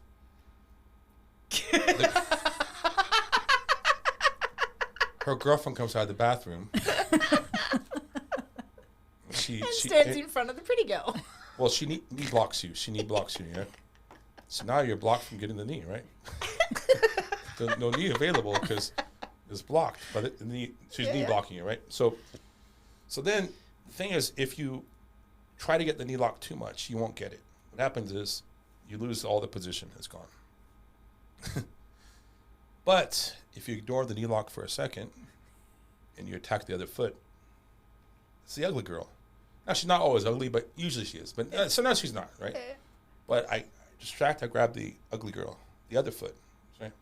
Sometimes I get the ugly girl, right? Sometimes I can use the ugly girl to get the pretty girl. And if you're really good, you can get both at the same time. It takes how do you say it? What was the third one he said? Take her home. Yeah. It's a good night, you know. It takes experience, but you can do it. Happy ending. I'm not saying you ever done that. No, I would never do something like that. But you know, it's it's just a story. No, but the thing is, it's just an analogy because sometimes the submission you want is not there. Yep. Yes. You have to look at something else, and it could be a better option actually. And because of the second option, you can get the first option. Maybe the ugly girl's got the better personality. That's it. That's right. Not as high strung. And you end up taking her sometimes home the girl's anyway. not ugly at all. Sometimes she's prettier. It's just that's the analogy. And so even my female students, I'm like, if you guys want to call ugly boy pretty boy, you can't. They're like, no, it doesn't work. We'll stay with that. I'm like, yeah, there's a reason for that. Yeah. I remember when he did that seminar with you, and I can't remember. It was many years ago. And he came home and he was so excited and he told me that story. He's like, oh, you got to hear the way that he coached this. And he told me all of that. And I thought it was brilliant. Like, you've got to be special to choose to be offended by something like that. Oh, God. One time, I almost got canceled one time. From telling that story? No. Well, it's similar. Okay. Well, I was in Norway. I had an affiliate back then. Not my friend anymore, but that's a way different story. Anyways. So there's a joke. It's called the Sakuraba joke. You know who Sakuraba was? No. Oh, yeah, he does. He's like, I fought in Pride. Kazushi Sakuraba. He was called the Gracie Killer. But I'm friends. I look up to Hoyler and he broke both arms. He's with Kimura. He has a real good Kimura. Okay. So if anywhere you grab him, he gets a Kimura. It's a problem. And he'll break your arm. He's a humble guy, but he's a real. And they didn't tap, so. Yeah, but he'll hurt you. Yeah. So he has a good standing Kimura variation where if you grab it, he's going to go for Kimura. Now you can defend it, but it's a special move he has. So he's teaching it in Brazil. You know what a standing Kimura is? A standing Kimura? Where it's on YouTube. You can find this. Yeah. He's in Brazil. I believe it wasn't Top Team. It was Shoot Box, I believe. He's teaching a seminar. He's like, let's show you my move. And he gets the standing Kimura, but he's doing this like you're jerking him off. You can't do anything about it. You're in a Kimura. It's like, stop, bro. Let me go. And everyone's laughing. It's a prank. It's a prank. That's that's the Sakuraba. But he did it. I didn't make this up. So the thing is, the joke was I was in Norway. I taught this, and they were all laughing. It's great. They go, hey, tomorrow, this is a 2-day seminar. Tomorrow we have a girl, we call her Cougar. She'll be here tomorrow. She's super cool. By the way, she's like 50-something-year-old woman, but apparently she dates 24-year-old guys. They call her Cougar. But she's pretty, and she's a nice girl. And but her nickname is Cougar at the gym. Do it on Cougar. She's super. It'll be really funny. We'll film it. So the next day, they're all waiting with the cameras to film it because she has a good sense of humor. Hey, come here, Cougar. Everyone calls her Cougar. And she's on that, and I go, she goes, oh, stop it. And she's like laughing, and everyone's laughing, and she's stop, let go, man. And then that's it. Yeah. That was, and even at night, we went to nightclubs. Everyone was doing it at nightclubs. It's just funny. Come here, I'll show you this. You know what I'm saying? Like, you can't stop it. They're like, you're involuntarily doing this, but it's a joke, right? So it's on YouTube for like 4 years. Some extreme American feminist saw this. She wrote a whole article about sexism in jiu-jitsu, but she included the photo of it and a link to the video, and she included the girl's name. Her name's Cougar, but she found a real name. And so I'm getting this, like, not death threats, but like that. Still, like, Debbie got one seminar got canceled. Like, we don't tolerate that behavior. I'm like, what the fuck? I look, it's some American, like, she's a blue belt, wrote a whole article about sexism in jiu-jitsu. I'm like, this is crazy. So then I call the seminar, or I call the guy, Jeff, and he's like, oh, shit, okay. They took it down because whatever. Well, the article was still up. And you know what? All the women from the seminar came to my rescue. Oh, thank goodness. Good. And it was thinking because it was like looking bad for me. Listen, it Yeah, wasn't yeah. bad, but it looked bad, right? Yeah. And she made it look really Yeah. bad. Like the sex thing, as a woman, we don't. It was like really bad. This is Yep. right during their Me Too movement. This Yeah. is like Yep. bad. And the what's her name? I don't know her name. Cougar Yeah. responded on Facebook. Good. Hi, this is me in the video, and you used my name without my permission. I'm a feminist. I appreciate you using my name to put it on the internet without my permission, and Hammered her. that woman took it out. It's gone, right? Good. Good. No, listen, you used my name without my consent. Yep. By the way, Yes. right? It Yep. was done, over. And by the way, that one seminar who canceled, I got the one across town. I got the seminar. It wasn't. Good. It didn't matter. It didn't Yep. matter. But I'm saying that attempt was there. It was vile. It was pretty. It was It like only takes one idiot. yeah. Well, she ruined it because it's like it was just a joke. Yep. Soccer did. And the thing is, like the guys and the girls, if you have the same sense of humor, Yeah. and sometimes I think it's a whole desire, virtue signaling. Virtue, Yep. if you virtue, it's like she actually wants attention. She Yes. wants attention for herself. Look how good I am. Yep. I'm making because make me look bad so she looks good. That's all she is selfish. It's Yeah, not yeah. like she's helping anyone. It's a whole desire to make someone else look bad. Yep. So Push them down so are you special. can Yeah, up. that's what Yep. she was trying to do. Didn't work Yep. for her. Typical bloody blue belts. Oh, blue belts. Yeah. And if Thank God I'm a purple And if belt she's now. listening right now, Yeah. maybe it didn't work out. Maybe did it. Yeah. I don't know that our podcast is probably Yeah, like the a- geese yeah, swap podcast. no. I don't think she's I wonder following what that us. means. Yeah. I have no idea. I don't think she's found it either. But it's kind of cool when someone tries, it doesn't work out for them. Yeah. They have to back off. Yeah. So it was going to ruin her career, actually. Yeah. Yeah. So it Good. didn't work out. Baby did it. That's it. That's the, Back in your corner, bitch. When you're, I want to talk about grading and stuff like that. I'm always fascinated to hear, as a coach and an academy owner, what you think of standards these days of grading, and what you look for in your students when you're grading to blue belt, then to purple, brown, and then black. Like, what are the cornerstones of what you're looking for at those different levels? one thing I'm not good at for sure is belts. The reason why, I guess in my defense, I don't know, they get used in political ways. So I was a brown belt. I won Abu Dhabi as a brown belt. That actually pissed people off. But in a good way, like that guy should be hired, what the hell? So once that happened, I got my black belt the next year, whatever. But I was held back because I was doing almost all no-gi. And so I kind of associated belts with like political, and I didn't like belts, even though I do believe in belts. I'm saying I just like disregard belts, Yeah. because whatever. There's people who get their belt too early. There's people who deserve a belt. They don't get it. I understand. So I usually don't look at belts as much as I should. Okay, because I do understand it's really cool to get a new belt, and I have all my students around me that help me. My other black belts, they do a better job than I do. It's one of the things I don't do very well. However, with that said, I don't believe there should be to get your blue belt, you need to learn these 80 moves. Okay, maybe that makes sense to have it on paper, but I'm saying it shouldn't be strictly that. A blue belt needs to learn. Sometimes a blue belt will have a black belt level move. They'll have a triangle. They'll do it at black belt level. Yep. But that's all they have, right? But they have a real good triangle or a good takedown or a good arm lock. They can get to your back very well, right? So let's say a blue belt should be able to beat an untrained, heavier person. But roughly that's what Ada Gracie said. Yep. By the way, not always. I'm saying generally speaking, Yeah. someone stronger than you who doesn't know what your white belt, you should be able to beat them consistently. Okay. A purple belt should have a strategy. My strategy is I like to pull guard and get a sweep, or I like to pull guard to get your back, or I take you down to get pass your guard to get an arm lock. The strategy is basically as it sounds. A purple belt is actually already high as far as their implementation and they have a strategy. There's a lot of overlap, by the way, a lot of overlap. Yep. So I'm not saying this is black and white. A brown belt is already a junior black belt. And they have a much more complete game. And a black belt is an expert. I guess they are, but they're also still a white belt. And the thing is, if you're a black belt, you don't think you're still a white belt. In some ways,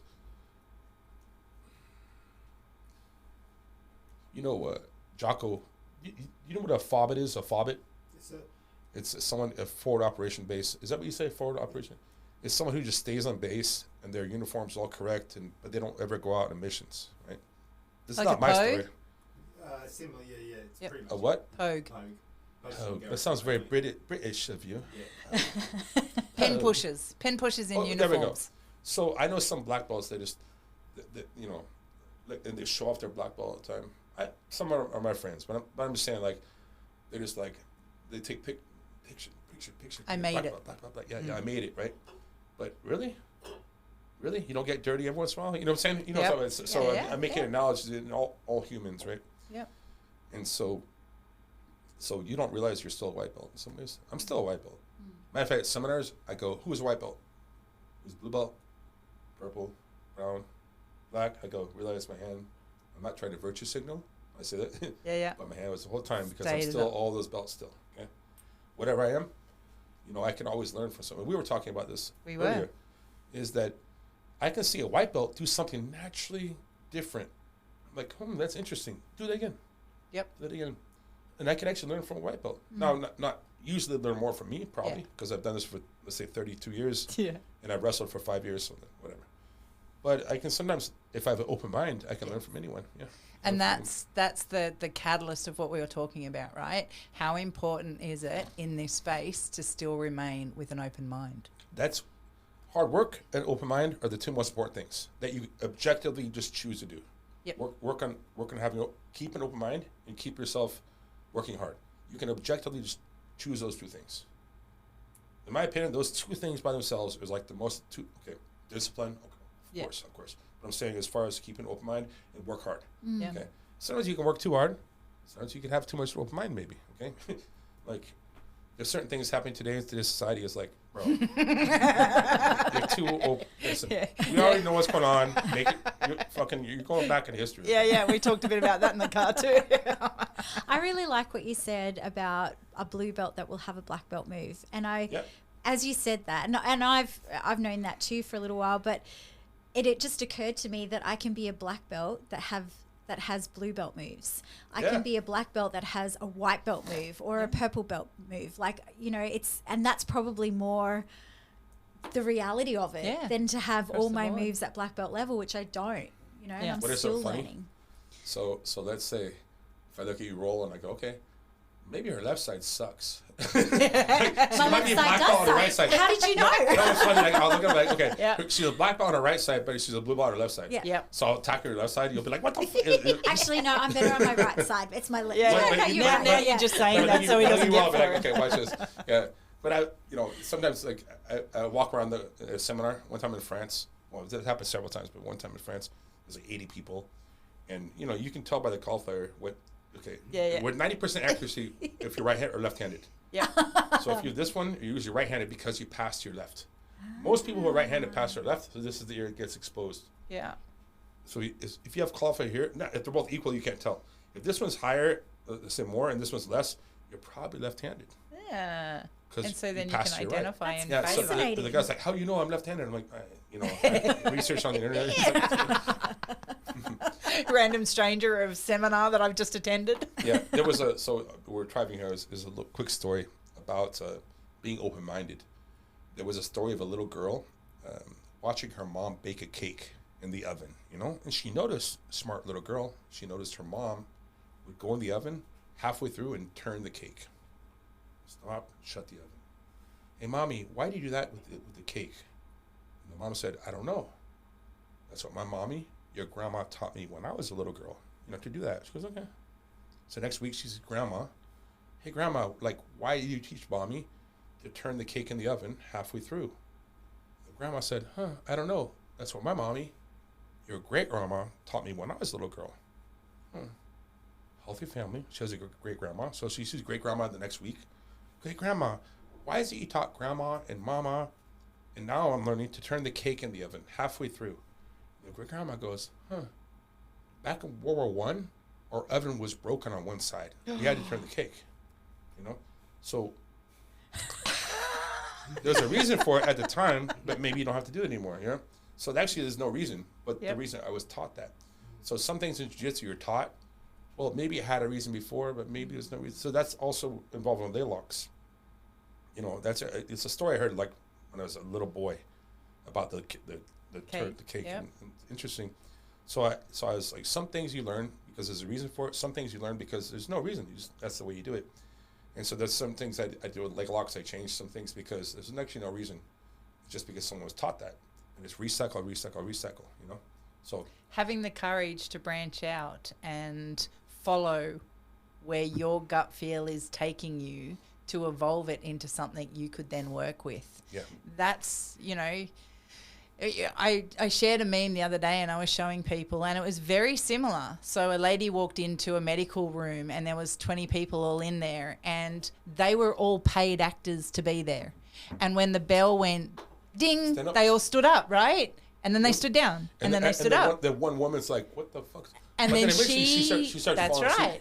And then all of a sudden now non-paid people, so people that were genuinely there came in and all of a sudden they're standing up and sitting down and standing up and sitting down. Nobody questioned why. It was just followed. So nobody, you know, all too easily we take the assumption that it's okay to just follow. And you do need leaders and you do need coaches and you do need subject matter experts. And we talked about this on our last episode. You learn the rules so that once you've mastered the rules, you can then have the courage to break the rules if and when you have required. to know the rules, then you can break them. That's right. I hate to laugh at this. Probably sounds bad. You're probably there in was the right a- company. There was a science experiment. It's on camera, by the way, where you have a bunch of monkeys, right, in this cage. Sounds bad already. And there's a rope. Animal activists everywhere. There's a rope down, and there's bananas on the top of the rope. So the monkey's looking. I said, bananas. You climb the rope, it'll shock you, right? You climb it 3 times, whatever, it shocks all the monkeys, right? So the monkey's like, fuck, man, like, you know, don't climb that fucking rope. We all get shocked, right? So if a new monkey comes in, they climb the rope, they all fucking beat up the monkey. Yep. The monkey gets beat up, right? The monkey gets Yep. beat up, right? Well, over like a few months, you take out all the old monkeys. Mm-hmm. You take away the shock. There's no shock anymore. So now a new monkey comes in. It's like, oh, fuck bananas. It gets beat up by the monkeys who've never been shocked yet. Yep. Never been shocked. Now you could replace these monkeys and keep the bananas up there with the rope. And nobody's going up. Yeah, new one, you beat up the monkey, right? And they have no idea why.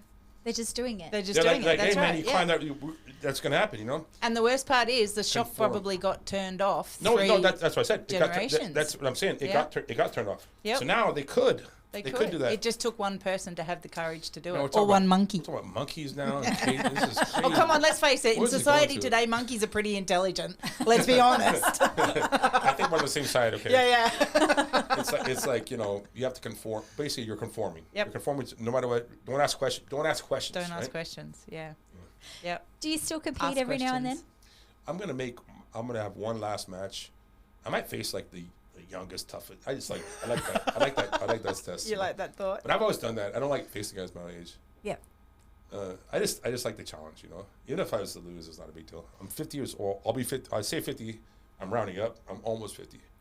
Dude, the world is going to change for you after 50. It just does. I don't care what anybody says. I'm 53 and I'm telling you right now, you go over 50 and everything in that landscape's going to change. In a good way, right? In a good Yeah, way. yeah, in a very good way. Yeah. It's just like it's all going to shit. No, that mindset of just no longer giving a fuck is a serious I'm thing. already there. I'm Yeah. already there. Oh no, you'll be surprised. You come back to me after 50 and tell me. Yeah, it's a magic different number. layer. It is a different layer. What's the worst injury you've incurred? Well, so many. My whole body's fucked up. My bicep snapped one time. I was in the UFC. It rolled up to my shoulder. It was a full I'm sorry. tear. I Hang know on. I'm regretting You're asking the- this question. You I get know. squeamish. I know. Why is this your Because question? Matt So it's said like- something it's like about the I had Achilles no heel, bicep, and I just had want to two know where we go. shoulders. I had like two Ah, shoulders that's and no just bicep, wrong. right? But here's the thing. Is that mid-fight?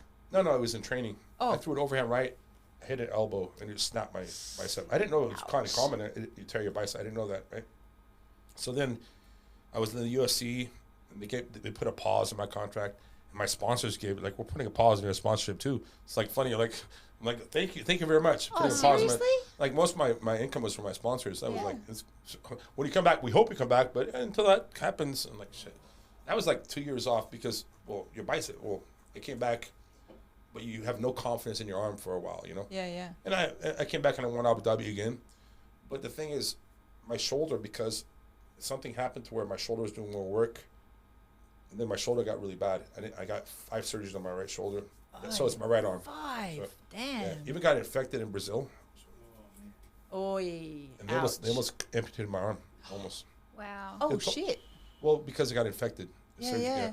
They did the surgery during lockdown. I was with my ex-wife. She was my girlfriend again. Right? Yeah, yeah. I was living with her. And right before lockdown, lockdown's going to happen. COVID's a new thing. It was like February, 2020? February, March. So whatever. you're down in Brazil for In lockdown. Brazil. Well, then lockdown's going to happen. It's going to happen like in 4 days. She goes, hey, you need shoulder surgery. I'm like, I think so. She goes, well, how about this? We don't know if it's a 2-year lockdown. We don't know. How about you get shoulder surgery? You can relax. I'm like, that's a good idea. We saw a specialist the next day. He goes, we can operate tomorrow. I'm like, let's do it. Operation went okay. I come out, whatever. It was open surgery, by the way. It wasn't arthroscopic. Yeah, yeah. And now we're in lockdown. 2 weeks later, like pus comes out. It smelled bad. It was infected really bad. Called. They go, you have to come in tomorrow. It was an emergency. They go, we have to operate again tomorrow to clean it out. They clean it out the next day. So I come back. That's okay. It's fine. A week later, pus comes out. It's worse. Oh, no. And the doctor's like, we have to now ruin the surgery. We have to take all the stitches out. So now the surgery is like, it doesn't count. It's ruined. Yeah. And so they did that. And they told me in Portuguese, they were kind of joking, but it wasn't a joke. They go, hey, just so you know, this is the second time. It's close to your core. Like, if it doesn't happen, people have lost arms from this. Dude. But that, they were trying to tell me like in a joking way, but that means like, hey, this doesn't work. Like, you might get your arm. Like, That's it, yeah. But it was a whole month of antibiotics. It worked. And, Oi, touch yeah. wood. So How is this it now? It's okay. Now my left shoulder's bad because I use my left arm more. Oh, So yeah. now my left arm's bad. It's so funny. It's all connected, isn't it? It's all connected. Yeah. No, dude. Did you blow out your Achilles heel? No. What do you mean? No. No feet, no ankle, my no left injury? knee, I have an ACL reconstruction on my left knee. Oh, you but have, that's yeah. like when I was 21, so Okay. that's fine. I mean, no, everything's sore on me. Everything. Yeah. My back, both knees, everything's bad. Yeah, welcome to jiu-jitsu. Yeah. Yeah. Yeah, I've done it for a few years. So Yeah. I got my blue belt, 3 stripes. Yeah, It's yeah. an old belt, no? And Dean came up in the days where it was like kill or be killed. Yeah, that's right. Survival yeah. of the fittest. Yeah. It's different map back then, right? Like I Back remember. then, Well, You you compete- started when? What year? 1995. I started 2000 and something or other, and it was still like that then. Like I was Yeah. the only female in my club, and most of them were fighters. It Yeah. wasn't like it is today. Yeah. It was a very different landscape back then. Well, back then, you compete with a bloody gi. It was like, no, you could play. Yeah, the blood's they were dried, right? That was like, dude, that guy's a tough guy. I had blood all over my gi. It was kind of cool. I hate to admit it, but it was like, yeah, blood on your gi. Now, if you have bloody gi, you have to buy a new gi. It's Yeah. not sanitary. But it was like, so American football with helmets. Yeah. Well, the guys with the helmets, the more paint you have on your helmet means you hit hard. right. You have a yellow mark, you have a red mark. Ah. That guy hits a lot, right? Right. This guy just some guys get their helmets and go on Yeah. walls and Yeah. come on, what's Yeah, up? yeah. Some Yeah. guys out here get medals for themselves to pretend like they've been to war Well, it's also too. like also USA stolen valor. Yeah, Oh, sure. Well, that's even worse. That's like that's dishonorable. It's Yeah, kind of yeah. a joke though. Also, cauliflower. Yeah, usually if you have cauliflower, there's a reason for that. But Yeah. even some guys in Brazil, they get fake cauliflower. No. Yeah. Oh, well, Really? We saw something on. There's something You can get going it around done. on the internet the other day about this guy, and he's sticking his ear there, and they're slamming No. a door. I've seen it in Brazil. I said, hit it again. Hit it again. And it go like this. No, I've always took care of mine. You can tell I have it, but I earned it, right? Yeah. And the thing is that, so I said the same thing on Jocko's podcast. So in 2003, I just won the thing. It was awesome. Well, so I won in Sunday, and I'm home or my hotel room. I'm looking on the internet, and some Brazilians are like, esse gringo tá fazendo essa porcaria, which is this gringo is doing this bullshit. What the hell? I was like, I was kind of mad because I'm like, I looked up to these guys. I still like them. We're all friends now, but I was like kind of upset. And I looked at my medal, my trophy. I had some hot Brazilian girl sleeping with a smile on her face. I'm like, I'm not so mad. I'm not so mad, But later on that night, I take all the Americans out, like 8 people. We take them out. Brandon Vera was there. There was Scotty from On the Mat. Scotty Nelson. He runs a stem cell program in Tijuana, Mexico. Yeah. I took eight guys out, and they have cameras. We're walking out, meeting girls. We're having a good time. And one guy, I forget his name. American guy, in this nightclub, he walked up to a guy with cauliflower. He grabbed his cauliflower. Hey, man, what's up? Guy's like, what? And he was an off-duty cop. He drew his gun. Oh, shit. And he walked out, and he was tapping his gun on the window, like, mother, come on. Because he didn't like someone touching his ear, apparently. Apparently, that's bad. Who would do that anyways, right? No, I don't know. So then the bouncer was like, hey, you guys have to leave. He won't shoot you. You have to leave right now. So we left. So the thing is, like, Jock was like, yeah, don't thinking your ear's fake. Hey, it's just some fake cauliflower, bro. But it does. But there are people that fake but that cop probably trains jiu-jitsu. But like, you touch this guy's ear is not polite. Apparently, anywhere in the world is not polite, right? It's kind of weird. It's not polite to touch someone randomly. Yeah, full It's stop. also not polite to pull a gun, though. It's like, Come on. That's a bit over dramatic. That was in response, though. Yeah. What do you think of stem cell? You mentioned that Yeah, I've done it with the CHIPSA, the hospital. Okay, yep. Yeah, Scotty. Yeah, if anyone interested, seriously, it's very affordable. CHIPSA, CHIPSA. Yep. In Tijuana, Mexico. Okay. It's like, I think Costa Rica is like 60 grand, 70 grand, 50 grand. Yeah. It's like less than half. You know, it's legit. It really works. I think so. And Okay. I've done that, but I've also gotten into fasting, be more health oriented. Yeah. Right now, I'm drinking a little bit, but Yeah. I cut down on that. Like when you get older, you have to start taking care of yourself. You do. know? Yeah, it's a harder journey. it's- Matt's had stem cell therapy as well, Yeah, so I that's was good. wondering. You notice the next days, like you don't bounce back as quick, So if you go on a night out and you have a few drinks, it takes you a day or two or We're three. gonna have to take your word for that. Well, you are. Where do you go? Yeah. Where did you go for your treatment? Oh, Matt- no, I was talking Matt- about drinking. But Oh. yeah. Matt, hubby Matt. Yeah. We went to Colombia to Yeah, Bio yeah. Accelerator. But it's not cheap. No, it wasn't, but it was well worth it. Yeah, So yeah. that was post his accident in the army, and because It's he worth it had for sure, brain yeah. trauma, and we went down there and he had the full therapy. So he had it was a 5-day program basically, and then the Yep. stem cells get infused at the end. So Well, he think had about this. IV and A lot of people wait until like they're about to die. yeah, And they'll spend half their life savings to live through more months. yeah, To live 3 more months, you can spend half your life savings. Well, this is a fraction of that, yeah. and you can extend your life 5, 10. Yeah. I don't know. It something. I don't know. rejuvenates. Yeah, Yeah. yeah. So- So he had it. I think you were. I can't remember how old you were. I think 37 maybe when you had it, and it's like a 6-week leveling out period post the treatment, and they said at the end of the 6 weeks or 12 weeks, whatever it is, that's as good as you're going to feel from it, yeah. and then it plateaus from there. And Matt said it was like going back to being a 21-year-old all over again. Yep. Was it like a hyperbaric chamber? Yeah, let's say same Yeah, thing yeah. in Mexico. Yeah. And there's 2 hospitals, by the way. I have links with 2 hospitals that Okay. did a good job. Yeah. That's And awesome. how much did you say it was approximately? I got a special. So Yeah. if Yeah. I go, I'm like, I'm Dean's friend. No. Yeah. No. You do. You they hook you up. Yeah. But I got a special, like, bro. I won't say. I can't say. No, But- that's but okay. But But do you know yeah. the normal price? Like how much it would be? No? I don't know. Okay. I don't But know. look it up. Chips But up. we'll put by the way, link it's to them. It's still. I mean, I paid money. It's Yeah, still yeah. something. Yeah, of course. But it's not. Yeah. But you're not paying 60 grand. Yeah. Yeah, Colombia was around No, that sort of absolutely. number. So By the way, that's. But you want real quality. Some places actually, they'll give you a discount, but it's like fake. yeah. You know what I'm saying? Like, oh, I'm getting a discount, but it's Yeah. like it's not real. Yeah, It's Matt like, had it's not real at all. researched the Scam. company for 2 years before Yeah, we it's not actually real. engaged, and we got them to engage with our medical team over here Yeah. as well. So we knew it was legit. And who was the MMA guy that you were following at first? Matt Matt Hughes. Hughes. Oh yeah. Yeah, so he had gone down after the accident. He had gone down to Bio Accelerator he in went through some Colombia. hard stuff recently. Yeah. Matt Hughes. Yeah, You know yeah. about- He cornered Jeremy Horn against me. You know Jeremy Horn? I don't. You don't know Jeremy Horn? No, yeah. Like he put Chuck Liddell to sleep. He's a good fighter. Oh, okay. I lost him once, but I beat him the second time. And what's funny is I don't think they liked me. But I saw Matt Hughes, but that's back in the day, Yeah, come on. yeah. California boys, West boys.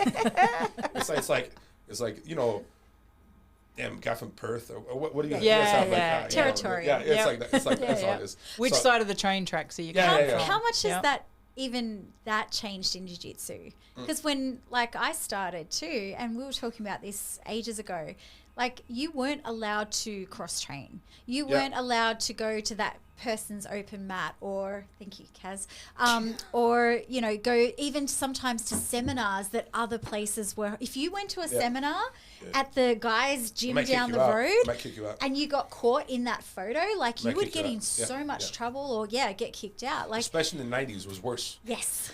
Now, the thing is, that's one thing that everyone's changing around the world, okay? Here's one advantage the Americans had over the Brazilians, for sure. Now, the thing is, Brazil is still so strong. But in Brazil, for instance, if you face someone in competition, they may not be your friend anymore, bro. I swear, ask any Brazilian. It's just how they do things. Like you face them in a match, like they're like, we're not cool, homie. You know, not always, but I'd say that was very common in the 90s. Was very common. It's changing now. It's changing. Like now, all my opponents from Abu Dhabi, if I win or I lose to them, we're all friends. It's okay, but it's a different time. Yeah. In the 90s was not the same. So it's changing over time. Now that's one reason I had a big problem with my belts and whatever, because I was doing I kept doing wrestling because I'm a fighter. I was doing boxing and kickboxing, which I like all these things. My coach did not like this at all. And also I got the idea of leg locks from Sambo, which is a Russian martial art. We even had a rivalry with this team Gokor. These Armenian guys. You know, Armenia is a country like east of Europe, and there's some tough guys there. Yeah. I fought one guy. Well, that's how you say it in a match, right? He almost broke my foot. I escaped, and I beat him. And then Hoxton Gracie, if you know Hoxton, he passed away unfortunately. Hickson's son. He had a match against Carl Parisian from the same team. It was a close match, and after my match and his match, we both won, but there were tough matches. There was almost a shooting. Holy shit. Like the Armenians, if you know about this in LA, there's some like street gangsters, these guys. Yeah. They had a hard life, and they're saying like, if they feel disrespected, it's like they're gangsters, you know? So you have 50 Armenians in this crowd, and you have 2,000 Brazilians, you know? Oh shit. And Brazilians were like, and they're from a judo samba background, roughly. And the Brazilians were going, jiu-jitsu. It's a right? These Armenian guys are like, all right, you know Carl Parisian or no? He fought in the UFC. He's a good fighter. Okay. So he lost to Hoxton. It was controversial, and I beat the other guy from that same gym. They're both tough guys, and some of the guys in the crowd were like, hey, we'll come back and get our guns. And Carl Parisian's like, no, please don't do that. And they didn't do it, but it was like, but back in those days, it was like a fight environment. It was at a tournament, it was like very aggressive. Now it's like there's a wall or there's a mat space. It's different. Back in those days, was like, it was all in. It was just a crazy environment. Yeah. I don't know. So now it's more accepted, but back in the day, it was a big sin to go to a different person's seminar. Of course, now it's different. Of course, I know we talk a lot about evolution and the differences between the 90s and where we are today and how it's all evolving. Do you like where it is today? Yeah, it's getting better and better. Every generation says this, okay? Like, we had it harder. Like, when I was young, back in World War II was harder. Yeah, I've heard that. Well, back in the 70s, okay. I'm sure they're correct, okay, about many things. But yeah, there's a lot more complaining, a lot more bitching and moaning. That's true. But everyone says that about the previous generation. Yeah. Also, back, we had better music too when I was younger. Right? By the way, I agree with my generation. I'm sorry. That's true. The 80s music. Yeah. Thank you. That's it. We are correct, though. Yes, we are. Absolutely. Everyone else is wrong. Correct. You and I, we're correct. We're correct. Well, 100%. you know what, though? Yep. But our kids also like that music. So it's true. That's it. Exactly. That's right. We're correct. Everyone my else is wrong. kids can sing along to my playlists. I can't sing along to their playlists. Yeah. So there you go. It's a win-win. I just want to finish because I deviated from a point. The Americans, one thing is, let's say in wrestling, USA, America, let's say in wrestling, let's say we're rivals in competition. Yeah. But you beat me to be in the Olympics, right? Now I'm out. You're going to fly me in to help you train to face the Russians in the world, right? Yeah. We'll train together. we're rivals, we'll train together. Brazilians don't do that. Well, now they're changing a little bit. Now they Okay. are. I'm saying back then, that was Yeah. my point. Back then, like seriously, your opponent was not your enemy, but like we're not friends anymore. It's changing now. It's changing. Back in the day, you could ask any Brazilian who was training in the 90s, you didn't talk, hey, what's up, bro? But like you wouldn't train. That's it. Yep. And now it's changing. But the Americans are like, even if you're my rival, I want to beat you. You beat me, you're in the Olympics. I'm going to now train you to be in the Olympics. Yeah. The Brazilians, they didn't do that. They're doing it more now. Yeah. I think So- they've had to adapt, haven't they? But everyone- Especially the whole world coming into grows. America and coming into Australia. You can't bring that old mentality with you because otherwise what we've seen is that if you hang on to it, they then don't get included or they're disincluding themselves from called- opportunities. It's called being a dinosaur. Yeah. Dinosaurs went exactly. extinct, you know? Yeah. Yeah. Yeah. It's actually called being a dinosaur. Yeah. Dinosaurs were very strong, but didn't. They didn't survive. Natural selection, yeah. That's right. So listen, man, so many lessons I learned from my Brazilian opponents, my Russian opponents, man. The world's a big place. You can learn from anyone. But one thing the Americans have is open-mindedness to train with anyone. You know, Yeah. which is considered weird in Brazil, but the Brazilians are now changing a little bit too. So it's kind of like we're helping each other out in culture. You know? Yes. Do you have kids in your gym back home? Kids? Kids classes? That me personally, I don't No. think I do. Not that you know of. Yet. Hey, one day I'll get a call for this show. There's a talk show. What's the talk show? I'm like, I just had that same vision in my head too, and I wasn't going to say it. It's like, hey, no. you're my daddy. I wonder what it's about. My exotic jiu-jitsu? No, we have a great kids program, and that's a huge thing for kids. It's probably the most important thing. Imagine kids. Imagine a little nerdy kid like I was. I'm still a nerd in some ways. Hopefully not. But like a kid can learn how to use technique to become stronger. That's Yeah. kind of cool, right? Mm-hmm. A smart nerd can learn to beat up the bully.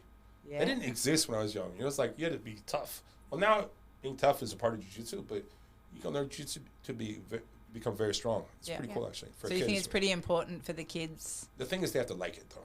You Yeah. know? Now, I agree. You can make them do it. Yep. But if it goes too hard, they might despise it. So hopefully it's not too much. But I think it's really good for kids to do, for sure. I was talking to a mum about this the other day, or a week or so ago, and she was asking me how did I make it mandatory for our kids, because, you know, her kids, sometimes it's like pulling hen's teeth, right? And I said, do your kids get up every day and go to school? She said, yeah, they have to. Yeah, same thing. And then I just smiled. And she went, Yeah. I don't get it.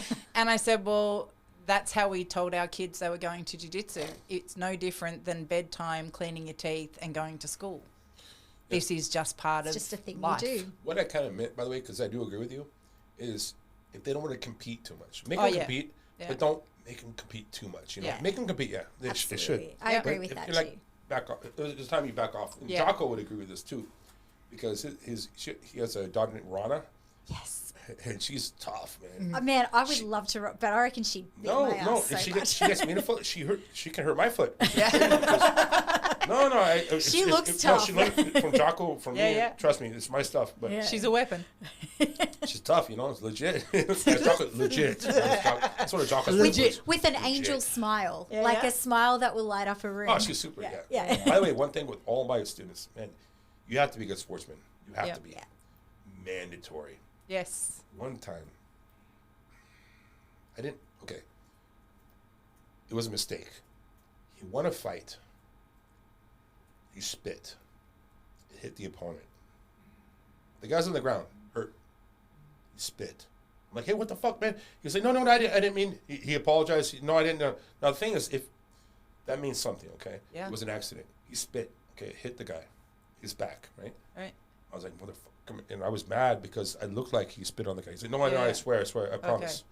Now, if he was like, blah, blah, blah, like that, that's way different. So, man, if you win, you should be gracious. Yep. Really, really. And that's why when I won the UFC, if I win, right, I actually will help the person. I don't run around. I'm not saying it's wrong, but I won't run around, put my legs over the cage, Beating your he's chest. hurt on the ground. Yeah. I don't do that because I just think it doesn't look so cool. Yeah. You know, really, doesn't it look cool? But it's agree. also, it's not the right thing to do. Yeah, Like I agree. running around and jumping up, and especially if your opponent's hurting on the ground, right? Like, also, there is a moral conduct. If you here. lose, hey, don't fucking no. Yeah, man, Yeah. good job. Or let's say it's controversial. You can. Yep. It Doesn't is what matter. it Like, is. You know what I'm saying? In my opinion, that's one thing I'm not morally superior, nothing like that. No. But that's like a code of honor, you know? Yep. Right, Yep. man. You get me? Good job. One of my students, we call him Slav.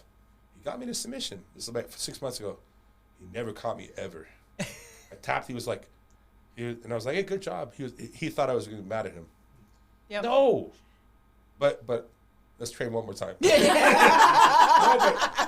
No, seriously, yeah, of course we'll train. We're going to train again. But good job, really good job. But I'll admit that.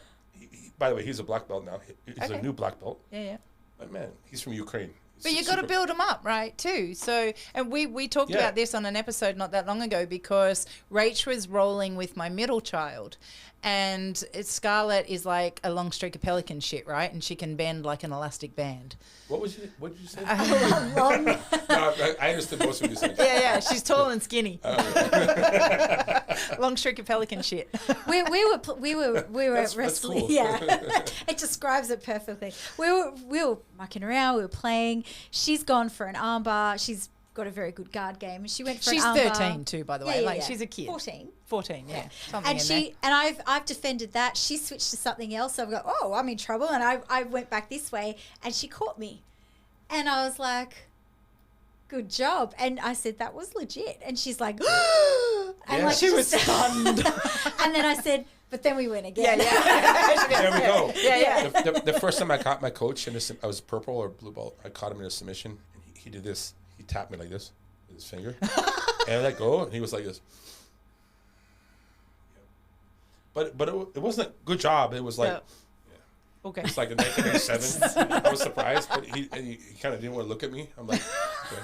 But like, I'm like, good job, bro. You know, it's good And that's reinforcement. important, in my opinion. though, because, you know, when we're on the mats, for everybody that's being trained by somebody above them, you're looking up to them. Yeah. You're wanting to be what they've achieved. You're wanting to get to that pinnacle of where they are. That's why you're there. You're not there to stalemate. You're not there to stay as a white belt or a blue belt. Uninspired, Uninspired. yes. That's Yeah. right. So those kind of moments, if the student has become to a point where they might be black belting for a minute in that one particular moment that they got something, I would think to then be told, now I'm coming for you, or you shouldn't have been able to do that, or in any way, shape or form to degrade that from the person, I don't get that. I would never understand that. They should find out how to relive that moment and do it again. Yeah. Yeah. Yeah, absolutely. And be encouraged to do so, you know, rewarded for it because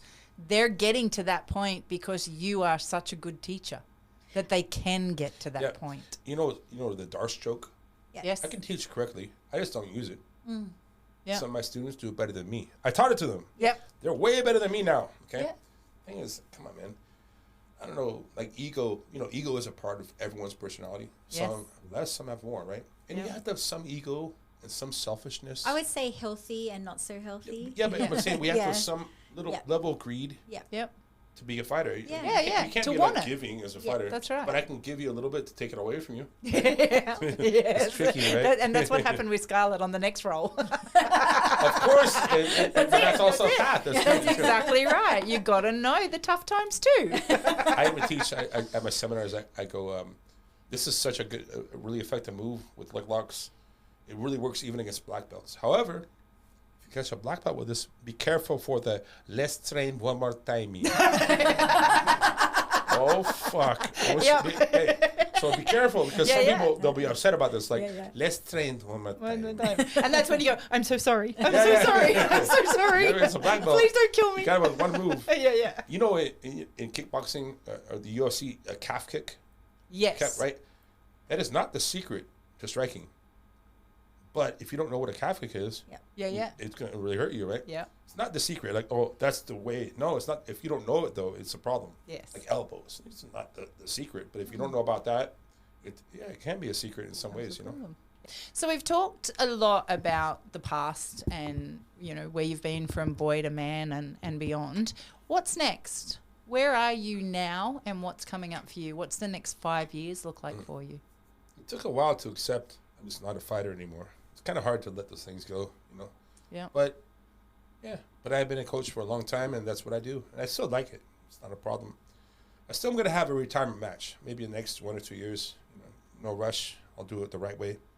So just, my path is just to teach now. That's all. What do you get out of teaching? What do you personally get out of teaching? You know, one time, I was there was a MMA fight, and there was a fighter, and he lost. And I talked to him. Hey, come here. It's cool, bro.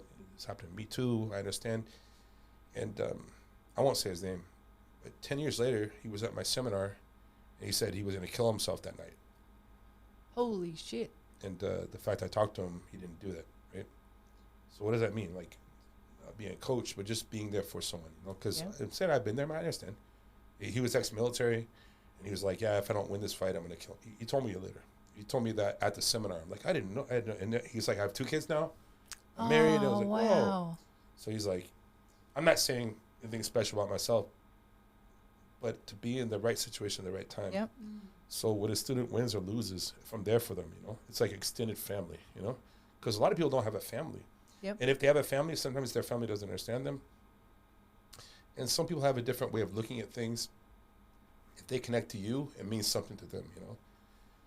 And that's why there's no such thing as the best coach. There are worse and better coaches, yes. Yeah. But there are bad coaches. There are good coaches, but there's better coaches for you than for that person. And so the best coach for that person may be this guy, and the world champion there, maybe not that guy, or vice versa, right? So there's people who've trained with me who've left other gyms from world champions. And also I've lost a few people who went to other gyms to admit the truth. Yeah. That's because people listen to different things. So whatever message, if it can be positive, that would be my mission, you know. Is it just an arm lock? Yeah, it's an arm lock, but how do you do it in reality is better. But how do you stick with it, you know, through hard times and hard situations? So in my opinion, jiu-jitsu, as well as other martial arts that are hard, that push you, are really life transforming, you know? Yep. Could I say golf? Golf is a great sport. I'm shit at golf, okay? But I'm saying like, me too. But golf is not, probably gives you the same challenges. Maybe I'm saying this because I suck at golf, but I'm saying like when you touch the whole barrier of survival, you know, which is boxing, kickboxing, anything combative in nature, you touch some human nature of survival, and once you can get a hold of that and find your way around that, it can improve your life. And that's why a lot of people with PTSD get into this. And there's many other ways, other reasons why, but it makes a difference for people with real life challenges. Yeah. We talked about this on our way over about, I was explaining it about it, jiu-jitsu. Our introduction was to jiu-jitsu, was it becoming Matt's therapy room through the process of healing and his post his accident and everything. And it wasn't just the art or sport of jiu-jitsu that gave him that. It was the community, it was the camaraderie. And he talks about it, about that personage. It gave him back something that men traditionally today don't get a lot of. Yeah.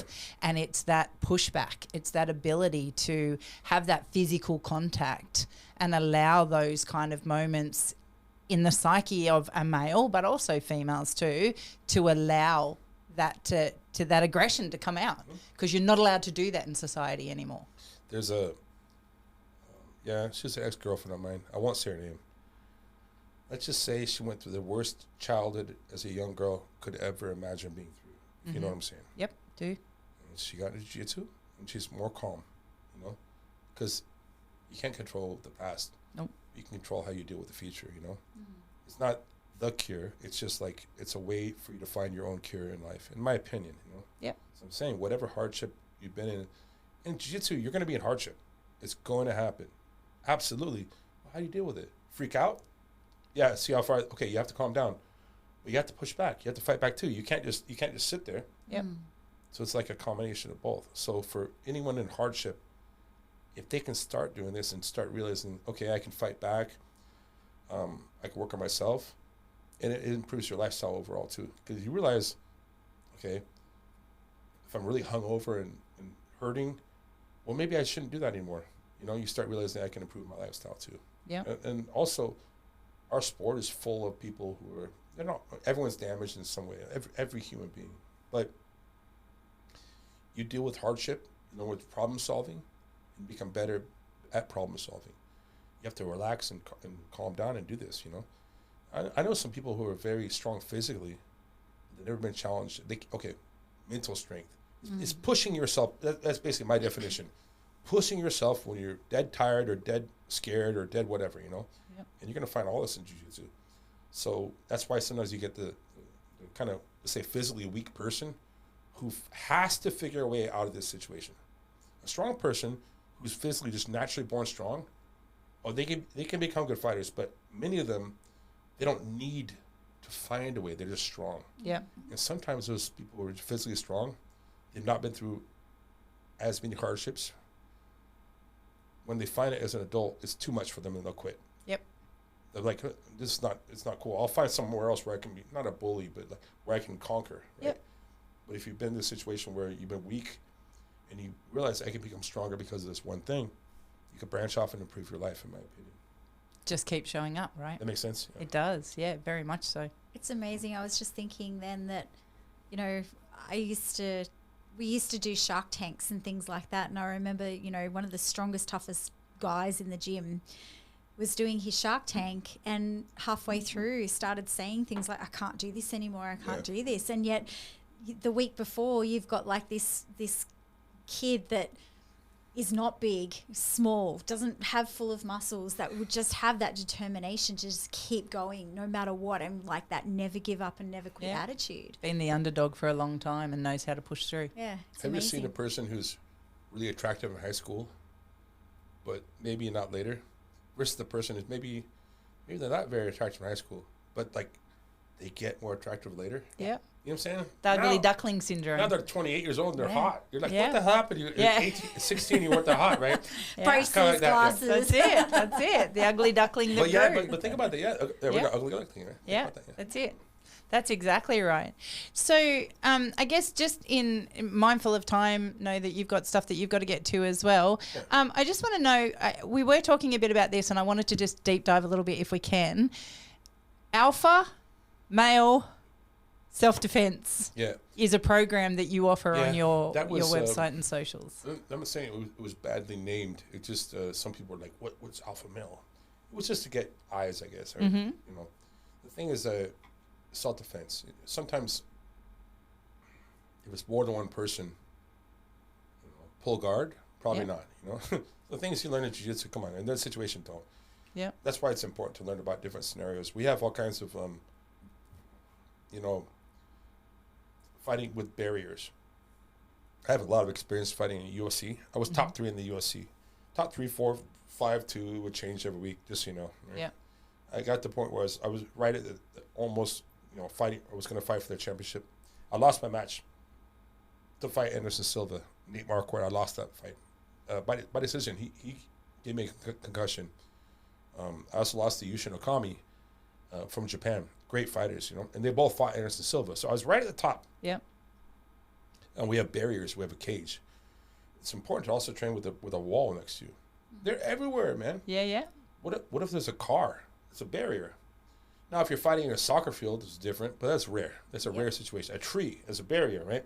So you have to learn how to train with barriers. We have drills in jiu-jitsu, 2 versus 1. Now, I can actually out-grapple 2 guys. The average two blue belts, I can submit one and get the other one usually, okay? Yeah. 2 purple belts also. When you get to like brown belt, 2 brown belts is really hard. Depends on the brown belt, okay? Yeah. Also depends, 2 really strong blue belts, it would be hard. Yeah. But I'm saying 2 guys, okay? And there's ways to deal with that. To at least buy yourself more time. I'm talking about like women's self-defense. I'm saying specifically children, women are usually not as heavy as guys. That's all I'm saying. Like I said, I know some talented female jiu-jitsu girls. I'm saying, like, you get to a situation where you can just, or as a man, 3 guys, 4 guys versus me. If I get by myself more time, Yes. I mean, somebody, seriously, Yeah. they can't pick me up and carry me somewhere, right? Yep. Things like that is very important because 4 versus 1 is not cool, but it could happen. So prepare yourself for the possibility. We don't have drills. Okay, how about this? I have a Sharpie in my hand. Okay? You have a nice white shirt on. Take my Sharpie away. See what happens. It's a knife. The thing is, knife, that's a nightmare. Okay? Yeah. Yes, okay. Average person with a knife, I probably won't die, and I'll probably win, but I'm going to get really fucked up. Okay? Yeah. Yeah. Is it possible I don't get cut? It's possible, but unlikely, okay? Yeah. But think about that. So basically, you get a Sharpie, 2 guys with white shirts. I'm going to take my Sharpie away. It's very hard to do that, okay? And that's just because, is it like this whole, I stab you this way? Come on, really? Yeah. I mean, it's not wrong to learn that, but don't rely upon that. Yeah. So what does that mean? And I mentioned also biting, eye Yeah. pokes. Yeah. Yeah, I mean, Headbutts. yeah. I know about these things. Sure. Can I get hit by a headbutt? Yeah, but it's hard. Can I get bit? Yeah, probably my finger, not my beautiful nose, my beautiful ears. Right? One time, Keeping them away. we had a guy named Igor. He's born in Russia. He's a Navy SEAL. He came to my academy one time, and he's a knucklehead. He used to like getting fights. He was a blue belt, whatever. A young guy, drinking, 19-year-old guy, getting fights. He's a tough Invincible. guy. Yeah. He's a tough guy. Came in one day. He's like, "Hey, Dean, how you doing?" But he kept turning his head like, "Hey, bro, what's going on?" He's like, "Okay." He had a bunch of bandaging over his ear. His ear's gone. It's gone. Right? What happened to you? He's like, "I got in a fight last night, and I won the fight, but the guy." You lost your ear. I'm like, "Where's your ear?" He's like, "I don't know." I got a Kimura. I broke his arm, but where's your ear? I think he won the fight, bro. Yeah. he tapped, he screamed, but he took your ear. Yeah. So I teach like to law enforcement or for real fights. Real fight, Yeah. like you never have your face next to someone's face. My arm's in there. You bite my arm, it'll piss me off, but you're not gonna Yeah. bite my. It's a nuisance. So it's important for self-defense. The alpha male thing was just a thing to catch eyes. And when I'm sitting down, if you're standing up and I'm sitting down, you want to fight me, what do I do? Yep. Yeah, like that.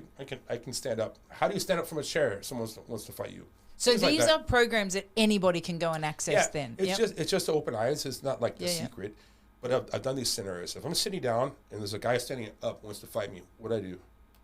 I can't arm lock you. I can't punch you either. How do I stand up? Okay, Yeah. well, you could punch me. Well, there's ways to make it easier. You don't want to be sitting down. Yeah. By the way, I mess. Also, So I how don't are wanna- you getting up quick? I don't want to be mounted. I don't safely? want you to be mounted either. Yeah. If you're mounted on me, you're winning. Okay, but you could also learn to escape from the mount. Yeah. Things like that. And we say that a lot about the girls too. Like, I will never stand here and say jiu-jitsu will absolutely 100% guarantee their safety. It gives them a fighting chance. And that's the best I can offer my kids. You know what survival Spanish is?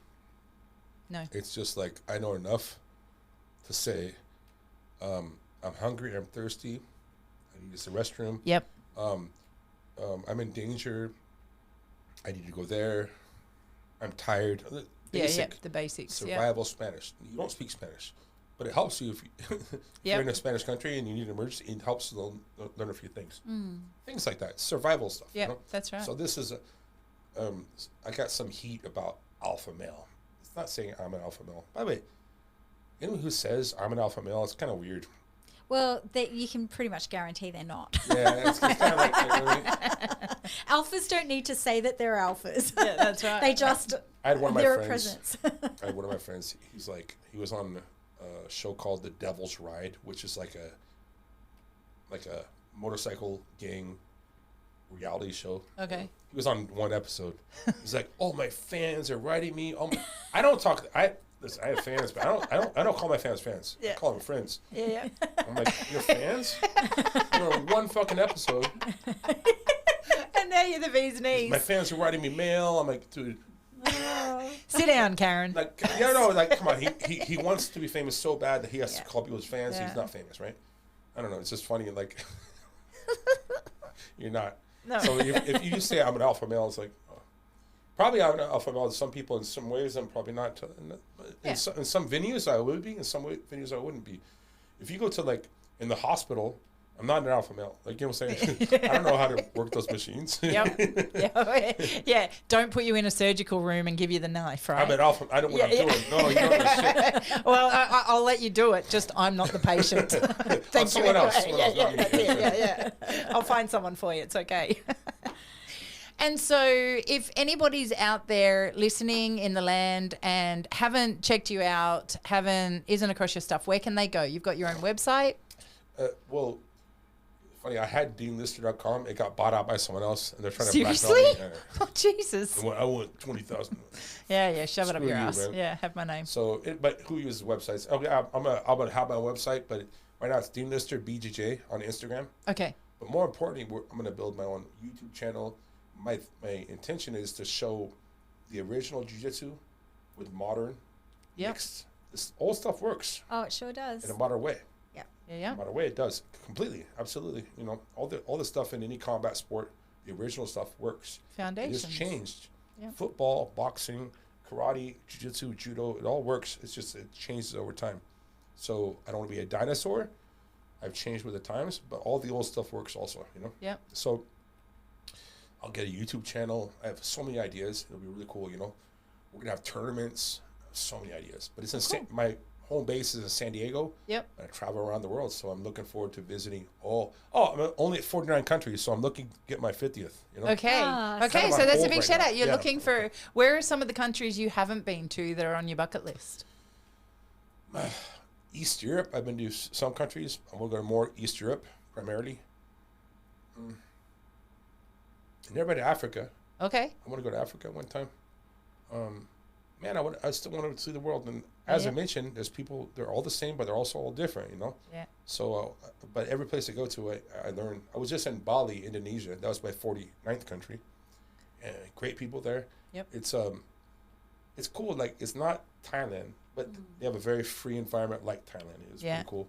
I've been to Thailand. I haven't been to Bali, and I love Thailand. Yeah, Thailand was I'm awesome. a huge fan Awesome. of Thailand. Bali's the one place I've holidayed to where at the end of the holiday I was like, can we just stay and live here forever?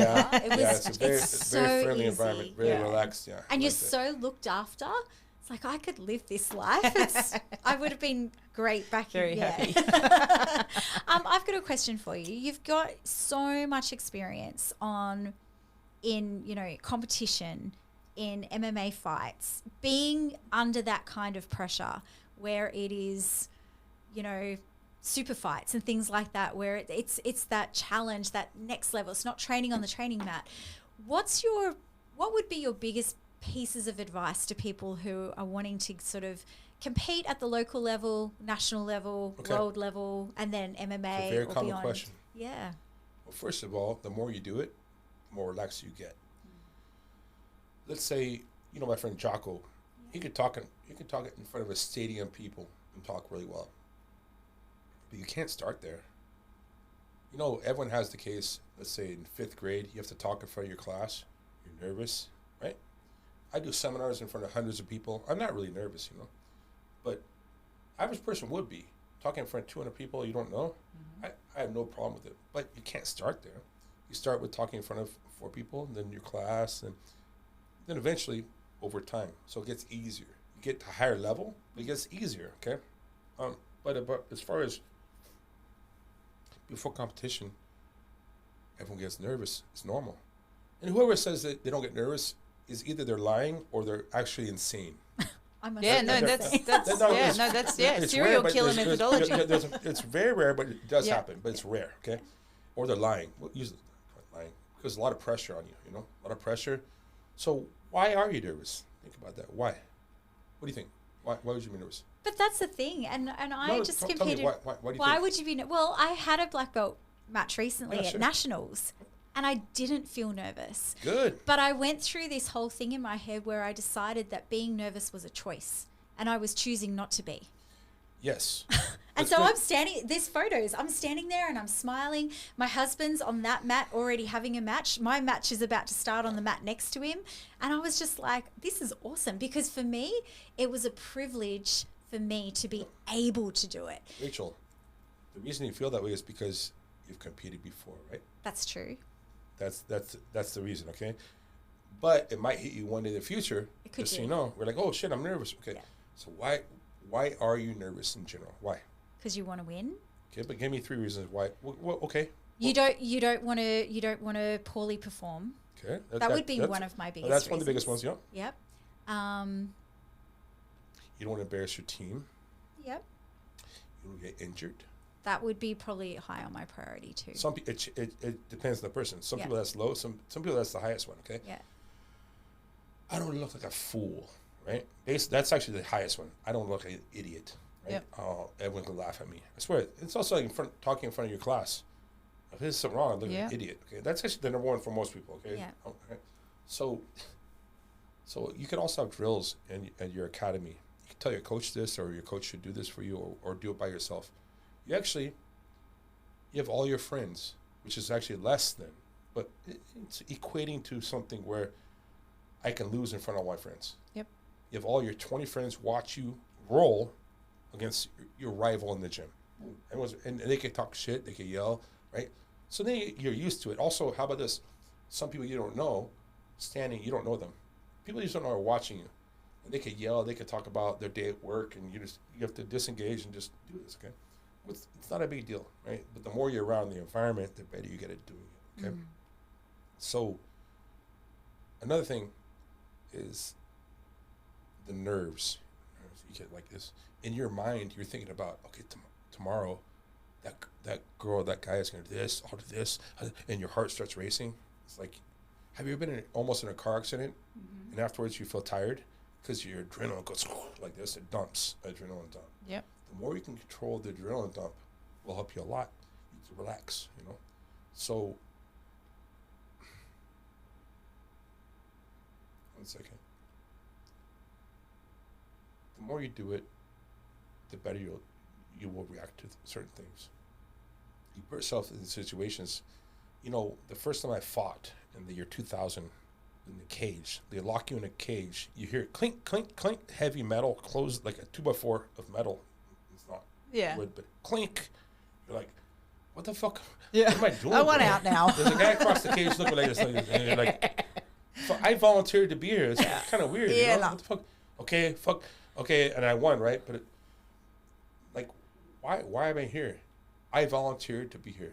You know why I did it? Because I want to become stronger, and that's the path, right? The thing is, most people wouldn't do it. I swear, most people. Who the hell? What percentage of people? It's less than 1% would do what you're doing. Yep. You're in a special place, and you can learn from your opponent. So the pressure should not be on you. It's still going to be on you no matter what. It's still going to be on you, but you can learn from your opponent. You know, you can become stronger from every match. Every match you do, you are stronger. You know. How about this? How do you relax? It involves the nerves. Relax. You can't be tense the whole time. Yeah. Let go. But everyone relaxes different. The guy I mentioned, Krokop from Croatia, he will play poker with his friends for an hour before he fights. Laughing, right? Yep. That's how he relaxes. Some people want to be by themselves. Some people don't want to talk to the wife. Just how it is. Some people do want to. 35 years in, did you ever want to quit? No. I've had days where I'm like, what the fuck am I doing in my life? It's not working out, bro. Sweet, we all have those days. But no. I never said I'll quit, no. Oh, the only time in 2003 I had to pay for my flight, I'd take a loan on my credit card to get my flight to Brazil. Because I could be like, I don't have to go to Abu Dhabi because I don't take, I could just don't do Abu Dhabi. Come on, dude. To win Abu Dhabi, that's come on, that's rare. But I'll try it. And I won, so it worked out, okay? So I Wow, was like, imagine if you didn't go. I don't need you to go Abu Dhabi. I could like, I have a job here, I put this flight on a credit card with interest. There's a chance. Take a chance. It doesn't always, but it worked out for me, so I'm not complaining. Yeah. But if I didn't take the chance, you're right. I'd be like, I would be in a different place in the world. I'd go talk to her, and some other guy gets her. I'm like, fuck. Damn it. If I walked over, she says, you're a piece of shit. At least I know. You know, that's right. Not a big deal. You took the plunge. That's it. It's better to know, Yeah, that's right. I think so too. To have a go. All right. Well, we're going to wrap it up. But at the end of every episode, we have, the Page Ranch here, an acronym called HOPE.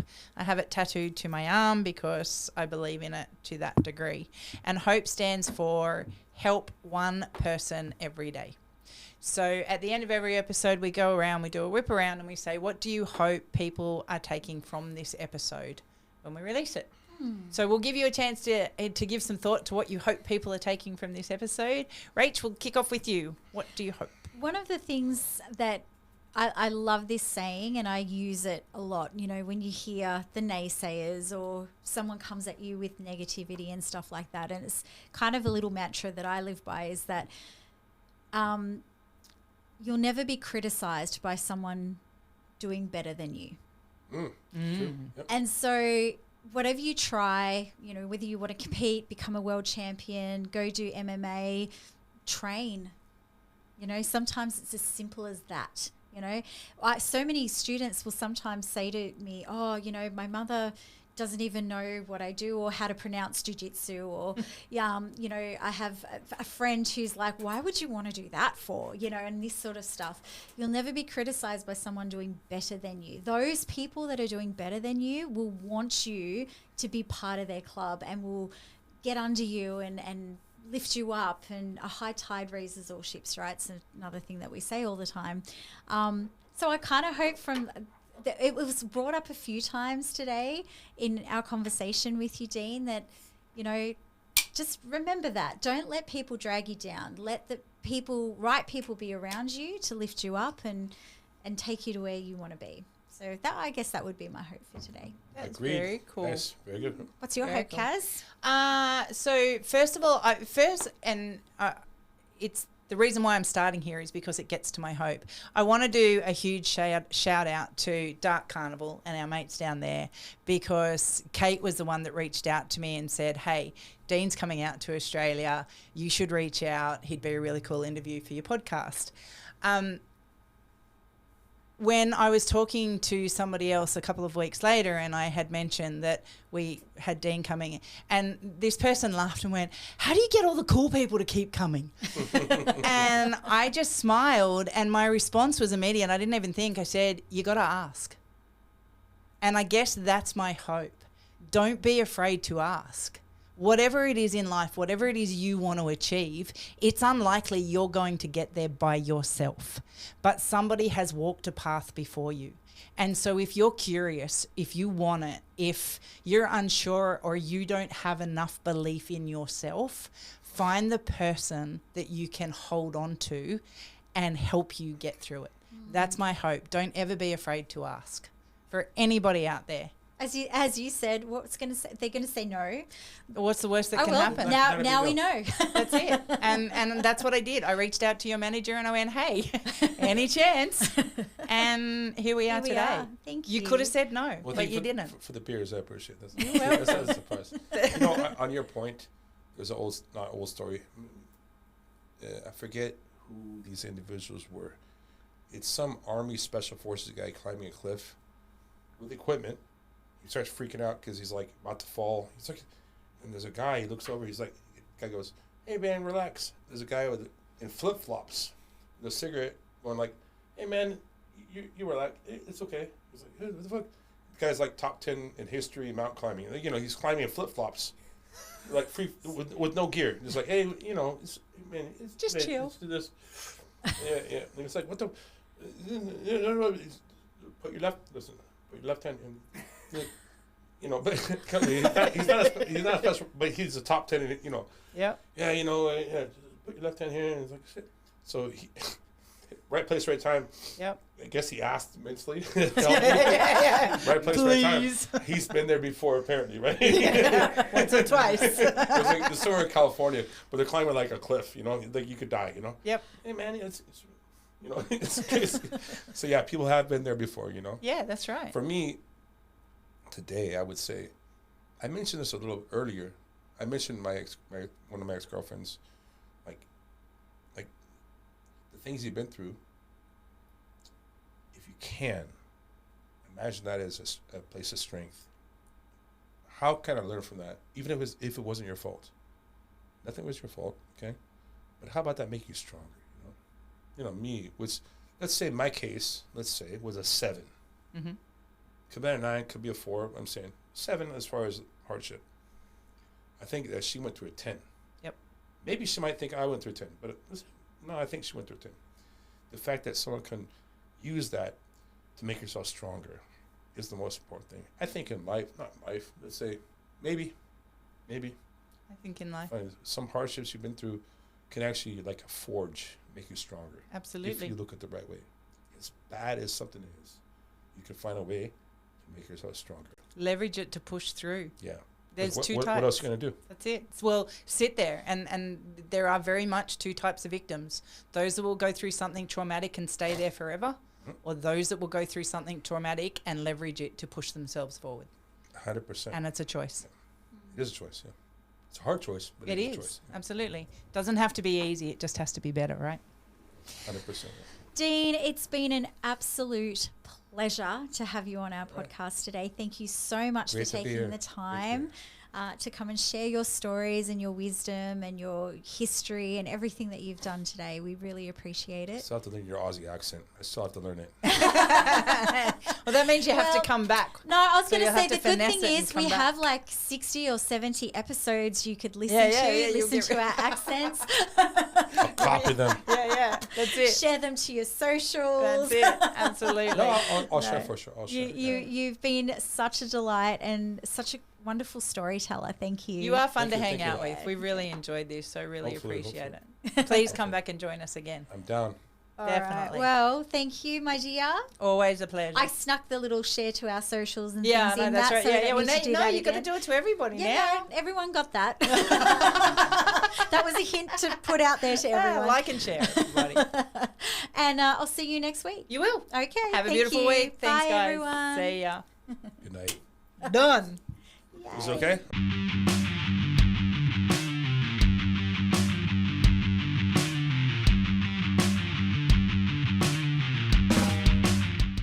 This podcast is a My Broken Soldier production.